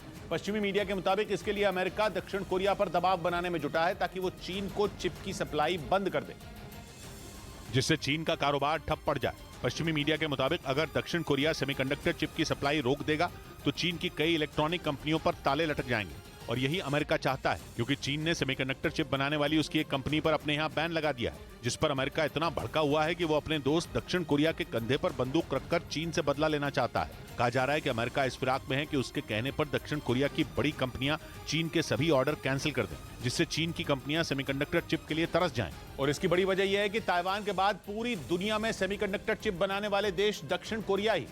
वहां से चीन बड़े पैमाने पर सेमीकंडक्टर चिप का आयात करता है, लेकिन ताइवान से तो पहले ही वो दुश्मनी कर बैठा है। ऐसे में दक्षिण कोरिया ही उसकी जरूरतें पूरी कर रहा है। पश्चिमी मीडिया के मुताबिक इसी वजह से अमेरिका दक्षिण कोरिया को चीन के खिलाफ उकसाने में जुटा हुआ है। उसे उम्मीद है कि उसके कहने पर दक्षिण कोरिया ये कदम जरूर उठाएगा। असल में सेमीकंडक्टर चिप के बिना कोई भी इलेक्ट्रॉनिक कंपनी काम नहीं कर सकती, क्योंकि इस चिप का इस्तेमाल कंप्यूटर से लेकर घड़ी और कार से लेकर लैपटॉप तक सब कुछ बनाने में किया जाता है। इधर केरल के लिए प्रधानमंत्री नरेंद्र मोदी ने पहली वंदे भारत एक्सप्रेस को हरी झंडी दिखाई। ये ट्रेन तिरुवनंतपुरम से कासरगोड तक चलेगी, जिसे प्रधानमंत्री मोदी ने तिरुवनंतपुरम से हरी झंडी दिखाकर रवाना किया। तिरुवनंतपुरम से सुबह करीब 5:30 बजे रवाना होने वाली वंदे भारत केरल के कोल्लम, कोट्टयम, एर्नाकुलम, त्रिशूर और कन्नूर समेत 11 जिलों से गुजरेगी और तिरुवनंतपुरम से कासरगोड तक की दूरी 8 घंटे में पूरी करेगी। केरल की इस ट्रेन को मिलाकर देश में अलग अलग रूट पर चलने वाली ये 16वीं वंदे भारत एक्सप्रेस है। उधर इजराइल के कब्जे वाले वेस्ट बैंक में एक फिलिस्तीनी लड़के की मौत से बवाल मच गया। इजराइल का दावा है कि वो लड़का अल अक्सा शहीद ब्रिगेड नाम के चरमपंथी संगठन से जुड़ा था, जिन्होंने इजराइल की फौज पर गोलीबारी की थी। इजराइल ने दावा किया कि उसके फौजी उस लड़के को गिरफ्तार करने के लिए वेस्ट बैंक के जेरिको में मौजूद शरणार्थी कैंप पहुंचे थे, लेकिन इजराइल की फौजियों को देखते ही उसने गोलीबारी करते हुए भागने की कोशिश की और जवाबी कार्रवाई में मारा गया, जिसके बाद वहां फिर एक बार तनाव बढ़ गया। फिलिस्तीन ने आरोप लगाया कि इजराइल ने निहत्थे लड़के पर गोलियां बरसाई ताकि वहां दहशत फैलाई जा सके। हालांकि इजराइल ने इस कार्रवाई के बाद उस लड़के की फोटो जारी की, जिसमें वो एक बंदूक लिए नजर आया। एक दूसरी तस्वीर में उसके सिर पर एक पट्टा बंधा दिखा, जिसमें अल अक्सा शहीद ब्रिगेड नाम के चरमपंथी संगठन का निशान बना नजर आया। इस बीच ब्रिटेन के अखबार डेली मेल ने दावा किया कि यूक्रेन युद्ध में पुतिन ने अपने कमांडर सर्गेई अवेक्त्यान्स्की की छुट्टी कर दी। रूस के इस अधिकारी पर आरोप है कि उन्होंने अपनी ब्रिगेड के सैनिकों को यूक्रेन युद्ध में भेजने से इनकार कर दिया था, क्योंकि वो नहीं चाहते थे कि उनके सैनिक यूक्रेन में जाकर अपनी जान गंवा दें। मतलब प्रशांत महासागर में तैनात रूसी नौसैनिक बेड़े के कमांडर सर्गेई अवेक्त्यान्स्की ने पुतिन को यूक्रेन जंग में अपने बेड़े के सैनिकों को भेजने से मना कर दिया। और ब्रिटेन के एक अखबार डेली मेल का दावा है कि सर्गेई अवेक्त्यान्स्की के इस रवैये से पुतिन बुरी तरीके से बौखला गए हैं, जिसके बाद एक बार फिर सर्गेई अवेक्त्यान्स्की पर सैनिकों को जंग में भेजने का दबाव बनाया गया। पश्चिमी मीडिया के मुताबिक इसके बाद उन्होंने उन सैनिकों को जंग में भेजने का फैसला लिया जो उनके भरोसेमंद नहीं थे, और माना जा रहा है कि इसी वजह से पुतिन ने उन्हें बर्खास्त कर दिया। उधर बाहुबली आनंद मोहन की रिहाई पर बिहार में सियासी बखेड़ा खड़ा हो गया। एक दिन पहले ही आनंद मोहन को पैरोल मिली थी, क्योंकि उनके बेटे की सगाई थी, जिसकी तस्वीरें भी आईं, जिनमें बाहुबली और पूर्व सांसद आनंद मोहन और नीतीश कुमार साथ खड़े नजर आए। कुछ और तस्वीरों में भी दोनों साथ और मुस्कुराते हुए नजर आए। आनंद मोहन को बेटे की सगाई के लिए बिहार सरकार के आदेश पर पैरोल मिली थी, जिसके बाद उनकी पूरी रिहाई की भी खबर आ गई, जिस पर बीजेपी ने नीतीश सरकार को घेर लिया। एक तरफ बिहार सरकार अपराध को रोकने की बात करती है, वहीं अपराधियों को छोड़ने का काम कर रही है। कांग्रेस भी इस रिहाई से बहुत खुश नहीं दिखी।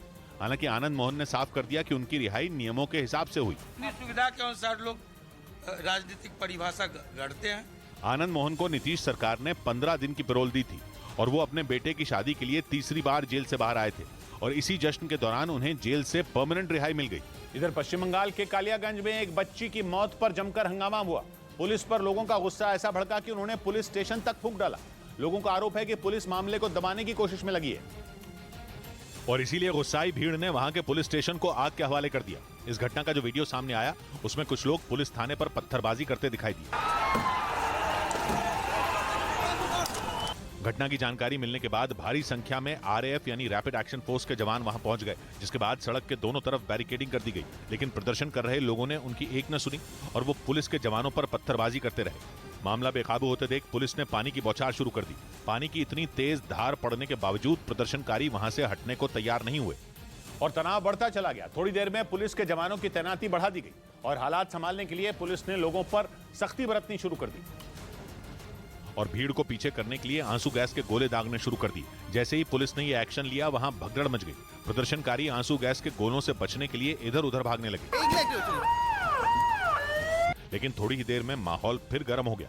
प्रदर्शनकारी पुलिस के जवानों की तरफ बढ़ने लगे, लेकिन ये उनके लिए इतना आसान नहीं था, क्योंकि पुलिस की बैरिकेडिंग ने फिर उनका रास्ता रोक लिया। हालांकि पुलिस की सख्ती के बावजूद उन लोगों ने बैरिकेड को तोड़ने की कोशिश की, जिसके बाद पुलिस ने उन लोगों को खदेड़ना शुरू कर दिया। इस घटना में कई पुलिसकर्मी घायल हो गए। पुलिस के मुताबिक 21 अप्रैल को उस बच्ची का शव एक नहर में तैरता मिला था। लोगों ने बच्ची का रेप किए जाने की आशंका जताई थी, लेकिन पोस्टमार्टम रिपोर्ट में जहर खाने से मौत की बात सामने आई। इस बात पर लोगों का गुस्सा फूट पड़ा। इस बीच पश्चिम बंगाल के कूच बिहार में टीएमसी नेता अभिषेक बनर्जी की सभा के बाद हंगामा हो गया। मंच से उन्होंने बैलेट बॉक्स की मदद से पंचायत चुनाव के उम्मीदवारों को चुनने का ऐलान किया। लेकिन अभिषेक बनर्जी के वहां से जाते ही हंगामा शुरू हो गया। लोगों ने मंच पर रखे बैलेट बॉक्स को ही तोड़ दिया। पर्ची पर नाम लिखकर देने की ऐसी होड़ लगी कि वहां अफरा तफरी मच गई और भीड़ से निकलकर कई लोग मंच के ऊपर चढ़ गए। लोग भी इतने कि पुलिस के लिए संभालना मुश्किल हो गया।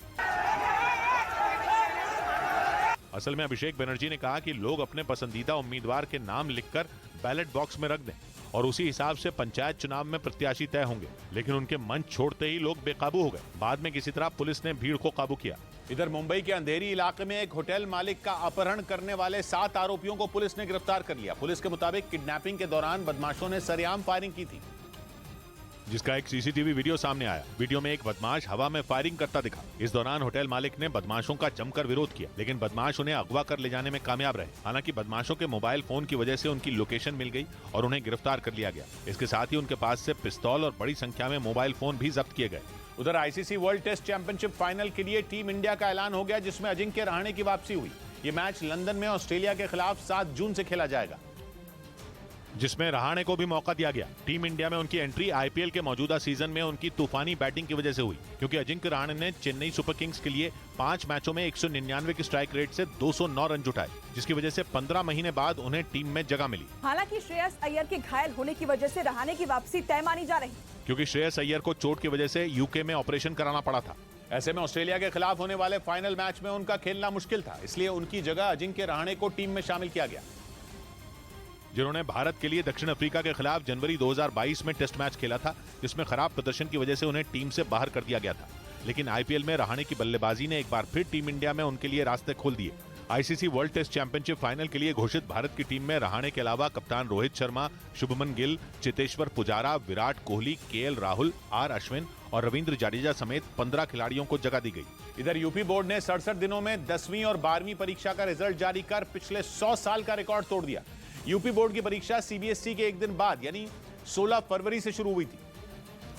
लेकिन यूपी बोर्ड ने सीबीएसई से पहले 10वीं और 12वीं परीक्षा का परिणाम जारी कर दिया, वो भी तब जब सीबीएसई के मुकाबले यूपी बोर्ड के छात्रों की संख्या कई गुना ज्यादा है। यूपी बोर्ड के नतीजों में 10वीं के 89.78% और 12वीं के 75.12% छात्र पास हुए हैं। वहीं टॉप 10 में जगह बनाने वाले छात्र छात्राओं को सम्मानित करने का भी ऐलान किया गया। उधर एक साथ 2 मोर्चों पर भारत ने पाकिस्तान को दुनिया के सामने आईना दिखा दिया। एक तरफ संयुक्त राष्ट्र सुरक्षा परिषद की बैठक में पाकिस्तान को वजीयत का सामना करना पड़ा, दूसरी तरफ विदेश मंत्री एस जयशंकर ने पनामा में पाकिस्तान को फटकार लगाई और एक बार फिर दुनिया को बता दिया कि पाकिस्तान की हैसियत किसी आतंकी मुल्क से ज्यादा नहीं है। संयुक्त राष्ट्र सुरक्षा परिषद की बैठक में पाकिस्तान ने वही किया जो वो बरसों से करता आ रहा है। उसने बैठक का इस्तेमाल जम्मू कश्मीर का मुद्दा उठाने के लिए किया। हर बार मुंह की खाने वाले पाकिस्तान को इस बार भारत ने जवाब तक देने लायक नहीं समझा। संयुक्त राष्ट्र में भारत की स्थायी प्रतिनिधि रुचिरा कंबोज ने इसे पाकिस्तान की शरारत कह दिया। And lack of an understanding on the basic facts of decolonization.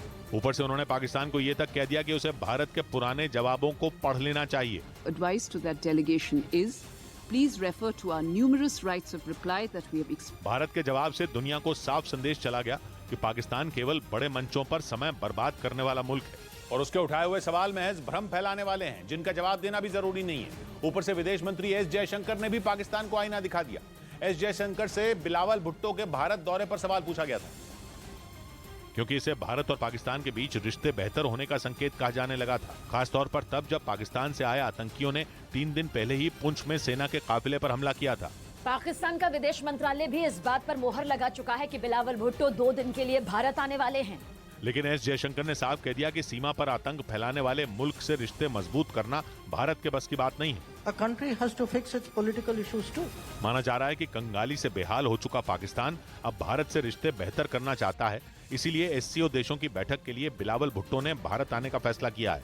इस बीच दुनिया के तमाम देशों और लगभग हर अंतर्राष्ट्रीय संस्था के सामने कर्ज की भीख मांग रहे पाकिस्तान पर कुछ चौंकाने वाले आंकड़े सामने आए। खबर है कि आईएमएफ के आगे हाथ फैला रहा पाकिस्तान पिछले साल एशियन डेवलपमेंट बैंक से भी भारी भरकम कर्ज ले चुका है, और कर्ज भी ऐसा कि पाकिस्तान जितना कर्ज एशिया के किसी भी देश ने नहीं लिया। ऐसे 40 देश हैं जिन्होंने एशियन डेवलपमेंट बैंक से पिछले साल कर्ज लिया और उनमें सबसे ज्यादा कर्ज लेने वाला मुल्क पाकिस्तान रहा। बैंक की ताजा रिपोर्ट कहती है कि पिछले साल उसने 40 देशों को कुल $3,180 करोड़ का कर्ज दिया। इसमें अकेले पाकिस्तान को $558 करोड़ का कर्ज दिया गया। मोटे तौर पर कुल कर्ज का छठा हिस्सा अकेले पाकिस्तान के पास गया। पाकिस्तान के अखबारों का दावा तो यह है कि पिछले साल पाकिस्तान ने वर्ल्ड बैंक से भी कर्ज लिया था और चीन से भी मदद के नाम पर मोटी रकम ली थी। इसके बावजूद पाकिस्तान को आईएमएफ के सामने कर्ज के लिए गिड़गिड़ाना पड़ रहा है। आर्थिक तौर पर बेहाल देशों को कर्ज देने वाली संस्था आईएमएफ की वजह से पाकिस्तान की पूरी दुनिया के सामने किरकिरी हो चुकी है। इसीलिए पाकिस्तान के लोगों को इतने बड़े कर्ज की बात पता चलते ही वहां हंगामा खड़ा हो गया। पाकिस्तान ने बहाना बनाया कि बाढ़ की वजह से वो कर्ज लेने पर मजबूर हुआ, लेकिन फिर सवाल पूछा जाने लगा कि अगर इतना बड़ा कर्ज लिया ही जा चुका है तो फिर इंटरनेशनल मॉनेटरी फंड के सामने हाथ फैलाने की जरूरत क्यों पड़ रही है। यही वजह है कि पाकिस्तान की अर्थव्यवस्था को अब एक कुआं कहा जा रहा है जिसमें जितना पैसा डाल दो वो कम ही लगेगा। एशियन डेवलपमेंट बैंक के आंकड़ों ने तो साफ कर दिया कि पाकिस्तान केवल कर्ज के बूते ही चल रहा है। अलग अलग संस्थाओं से कर्ज वो संभलने के लिए नहीं बल्कि वजूद बचाने के लिए ले रहा है। इधर सूत्रों के मुताबिक अतीक अहमद के भाई अशरफ का साला सद्दाम भागकर दुबई चला गया। दावा है कि यूपी की बरेली जेल में वो अशरफ से गैर कानूनी तरीके से मिलने जाता था और इसी मामले में केस दर्ज होने के बाद पुलिस को सद्दाम की तलाश है। लेकिन सूत्रों के मुताबिक पुलिस को चकमा देते हुए सद्दाम कोलकाता के रास्ते दुबई भाग निकला, जिस पर 50,000 का इनाम भी घोषित है और अतीक और अशरफ की हत्या के बाद से वो फरार चल रहा है। आरोप है कि बरेली जेल में अशरफ से मुलाकात में सद्दाम अवैध वसूली समेत दूसरे अपराध को अंजाम देने का प्लान बनाता था। उधर पश्चिमी मीडिया ने दावा किया कि यूक्रेन में रूस के कब्जे वाले इलाकों में रहने वाले लोगों को रूसी पासपोर्ट लेने के लिए मजबूर किया जा रहा है और ये दावा ब्रिटेन के रक्षा मंत्रालय की एक खुफिया रिपोर्ट के आधार पर किया गया, जिसके मुताबिक खैरसॉन के कब्जे वाले कई इलाकों में रूसी अधिकारियों ने यूक्रेन के नागरिकों को चेतावनी दी है कि वो आने वाली 1 जून तक रूसी पासपोर्ट को स्वीकार कर लें और अगर वो ऐसा नहीं करते हैं तो उन्हें वहां से निकाल दिया जाएगा और उनकी संपत्तियों को भी जब्त कर लिया जाएगा। ब्रिटेन के रक्षा मंत्रालय ने रूस के इस कदम को यूक्रेन की संस्कृति पर हमला बताया है और दावा किया कि पुतिन कब्जे वाले इलाकों को अपने नक्शे में शामिल करने के लिए रूसी पासपोर्ट को हथियार की तरह इस्तेमाल कर रहे हैं ताकि जंग खत्म होने पर रूस यूक्रेन के उन इलाकों पर अपना दावा मजबूत कर सके जिन पर अभी उसका कब्जा है। इस बीच अमेरिकी खुफिया एजेंसी CIA की एक रिपोर्ट में दावा किया गया कि चीन अमेरिका पर बहुत बड़े हमले की प्लानिंग कर रहा है। आशंका जताई गई कि वो एक ऐसे साइबर हमले की तैयारी में है जो अंतरिक्ष में मौजूद अमेरिका की सैटेलाइटों को अपने कब्जे में ले लेगा। मतलब जिन सैटेलाइटों से अमेरिका अपने मिलिट्री ऑपरेशनों को अंजाम देता है उनका डेटा अब चीन को हासिल होने लगेगा। अमेरिकी खुफिया एजेंसी CIA की जो रिपोर्ट लीक हुई उसमें इस बात की आशंका जताई गई कि चीन एक ऐसा सॉफ्टवेयर बना रहा है जो अंतरिक्ष में मौजूद दुश्मन देशों की सैटेलाइट को हैक कर लेगा, जिसके बाद उनकी मदद से आने वाली सारी जानकारियों पर चीन की भी नजर होगी। मतलब ये कि अगर कोई चीन के खिलाफ कदम उठाना चाहे तो वो इसके बारे में पहले से ही जानता होगा और अगर ऐसा हुआ तो फिर चीन को कोई नहीं रोक पाएगा। मतलब चीन इतना ताकतवर हो जाएगा कि वो जब चाहे जिसे चाहे मिट्टी में मिला देगा। यही वजह है कि अमेरिका इस प्लान की सच्चाई जानने में जुटा है ताकि चीन को कामयाब होने से रोका जा सके। उधर नेपाल के काठमांडू से उड़ान भरते ही फ्लाई दुबई एयरलाइंस के एक प्लेन में आग लगने से हड़कंप मच गया। आग लगने के बाद वो प्लेन वहां त्रिभुवन इंटरनेशनल एयरपोर्ट के ऊपर काफी देर तक हवा में मंडराता रहा और इस दौरान प्लेन के इंजन से बीच बीच में तेज रोशनी निकलती नजर आई। प्लेन में आग लगते ही पायलट ने इमरजेंसी की घोषणा कर दी, जिसके बाद त्रिभुवन इंटरनेशनल एयरपोर्ट पर अलर्ट जारी कर दिया गया और वहां दमकल विभाग की गाड़ियों को तैनात कर दिया गया। प्लेन की इमरजेंसी लैंडिंग की सारी तैयारियां कर ली गई। इस दौरान प्लेन में मौजूद लोगों और एयरपोर्ट के कर्मचारियों की सांसें अटकी रहीं। हालांकि कुछ देर तक प्लेन के हवा में मंडराने के बाद पायलट ने एयरपोर्ट को सूचना दी कि प्लेन का इंजन ठीक तरीके से काम कर रहा है, जिसके बाद उसने प्लेन को वहां लैंड कराने के बजाय यात्रा को जारी रखने का फैसला किया। फ्लाई दुबई एयरलाइंस के उस विमान ने 150 से ज्यादा यात्रियों के साथ काठमांडू से दुबई जाने के लिए उड़ान भरी थी। जानकारी के मुताबिक किसी पक्षी से टक्कर के बाद प्लेन के इंजन में आग लगी। हालांकि गनीमत यह रही कि आग की चपेट में आने के बावजूद प्लेन ने सभी यात्रियों के साथ दुबई में सुरक्षित लैंडिंग कर ली। इधर भारतीय नौसेना जल्द ही रूस से एंटी शिप क्रूज मिसाइलों की एक बड़ी डील करने वाली है। ये मिसाइलें भारतीय नौसेना की ताकत को कई गुना बढ़ा देंगी। क्योंकि भारत रूस की जिन क्रूज मिसाइलों को खरीदने की तैयारी कर रहा है, उन्हें युद्धपोत और पनडुब्बी दोनों से दागा जा सकता है। जानकारी के मुताबिक रूस की क्रूज मिसाइल कलिब्र मिसाइल जितनी ही खतरनाक है। कलिब्र वही मिसाइल है जिससे पुतिन ने यूक्रेन में जोरदार हमले किए थे। और अब भारत भी ऐसी ही मिसाइलें अपनी नौसेना के बेड़े में शामिल करने वाला है, ताकि समंदर में दुश्मन को जोरदार जवाब दिया जा सके। भारत लंबे वक्त से हिंद महासागर में बढ़ती चीनी घुसपैठ को रोकने की कोशिश में लगा है और इसके लिए भारतीय नौसेना अमेरिका से भी एक बड़ा सौदा करने वाली है। खबर है कि अमेरिका से harpoon anti ship missile system खरीदने की बात चल रही है, ताकि नौसेना को दुनिया की 2 सबसे घातक मिसाइलें हासिल हो सकें। अमेरिका से भारतीय नौसेना जो हार्पून मिसाइल सिस्टम खरीदेगी, उसके लिए $80 मिलियन यानी भारतीय रुपयों में करीब 650 करोड़ रुपए चुकाने होंगे। हालांकि भारत कई साल से रूस से हथियारों की डील करता आया है, पर इस बार उसने एक ही तरह की 2 मिसाइलों की डील रूस और अमेरिका दोनों से की है, ताकि नौसेना की ताकत को बढ़ाने में कोई कसर बाकी न रह जाए। उधर भारतीय उच्चायोग की सुरक्षा के लिए महिला कमांडो को पहली बार विदेश में तैनात किया जाएगा। इन आईटीबीपी महिला कमांडो को अफगानिस्तान भेजा जाएगा, जिसके लिए उन्हें खास तरह की ट्रेनिंग दी गई। इस ट्रेनिंग का एक वीडियो भी सामने आया, जिसमें कुछ महिला कमांडो लड़ाकू हेलीकॉप्टर से उतरकर अपनी पोजीशन लेती दिखाई दी। इस दौरान उन्होंने इमारत में फंसे लोगों को रस्सी के जरिए सुरक्षित बाहर निकालने का भी अभ्यास किया। इसके साथ ही महिला कमांडो ने मुश्किल हालात में पानी से निकलने की भी प्रैक्टिस की। 19 महिलाओं ने ये कोर्स पूर्ण किया है। विदेश में भारतीय उच्चायोग की सुरक्षा में तैनाती से पहले इन महिला कमांडो को 42 दिनों तक ट्रेनिंग दी गई। आईटीबीपी का खास दस्ता अफगानिस्तान के अलावा श्रीलंका में भी तैनात है। ब्रेकिंग न्यूज है पंजाब की राजनीति पर। पांच बार पंजाब के मुख्यमंत्री रहे प्रकाश सिंह बादल के निधन पर प्रधानमंत्री नरेंद्र मोदी ने शोक व्यक्त किया है। प्रकाश सिंह बादल ने 96 साल की उम्र में मोहाली के फोर्टिस अस्पताल में आखिरी सांस ली। वो पिछले 1 हफ्ते से अस्पताल में भर्ती थे। पंजाब के सीएम भगवंत मान के अलावा कई राज्यों के मुख्यमंत्री और कई केंद्रीय मंत्रियों ने प्रकाश सिंह बादल के निधन पर शोक व्यक्त किया। विक्रांत हमारे साथ जुड़ रहे हैं। विक्रांत, देखिए बिल्कुल किशोर, 96 साल की उम्र में प्रकाश सिंह बादल का निधन हुआ। 5 बार वो पंजाब सूबे के मुख्यमंत्री रहे, करीब 10 बार वो विधायक बने और 1947 से वो राजनीति में आ गए थे, जब उन्होंने अपने गांव में से कम उम्र में सरपंच बनकर अपनी राजनीति शुरू की थी। और 1957 में वो पहली बार विधायक बने थे और अपने पूरे कैरियर में सिर्फ 2022 का जो चुनाव हुआ था, जिसमें पंजाब में आम आदमी पार्टी की सरकार बनी, तब पहली बार वो चुनाव हार, वरना वो कभी चुनाव भी नहीं हारते थे। देश के सबसे वरिष्ठ नेताओं में से एक प्रकाश सिंह बादल का निधन हो गया और देश में शायद वो सबसे लंबे समय तक रहने वाले, जेल में रहने वाले राजनीतिक कैदी के रूप में भी उनकी एक पहचान थी कि वो सबसे लंबे समय तक रहे थे। शुक्रिया विक्रांत आपका। कैद इतने बरस रहा है खून, कैद इतने बरस रहा है खून, छूटने को तरस रहा है खून। सौबात की एक बात कही सूर्य भानु ने, प्यास से मर रही है ये दुनिया और पीने को बस रहा है खून।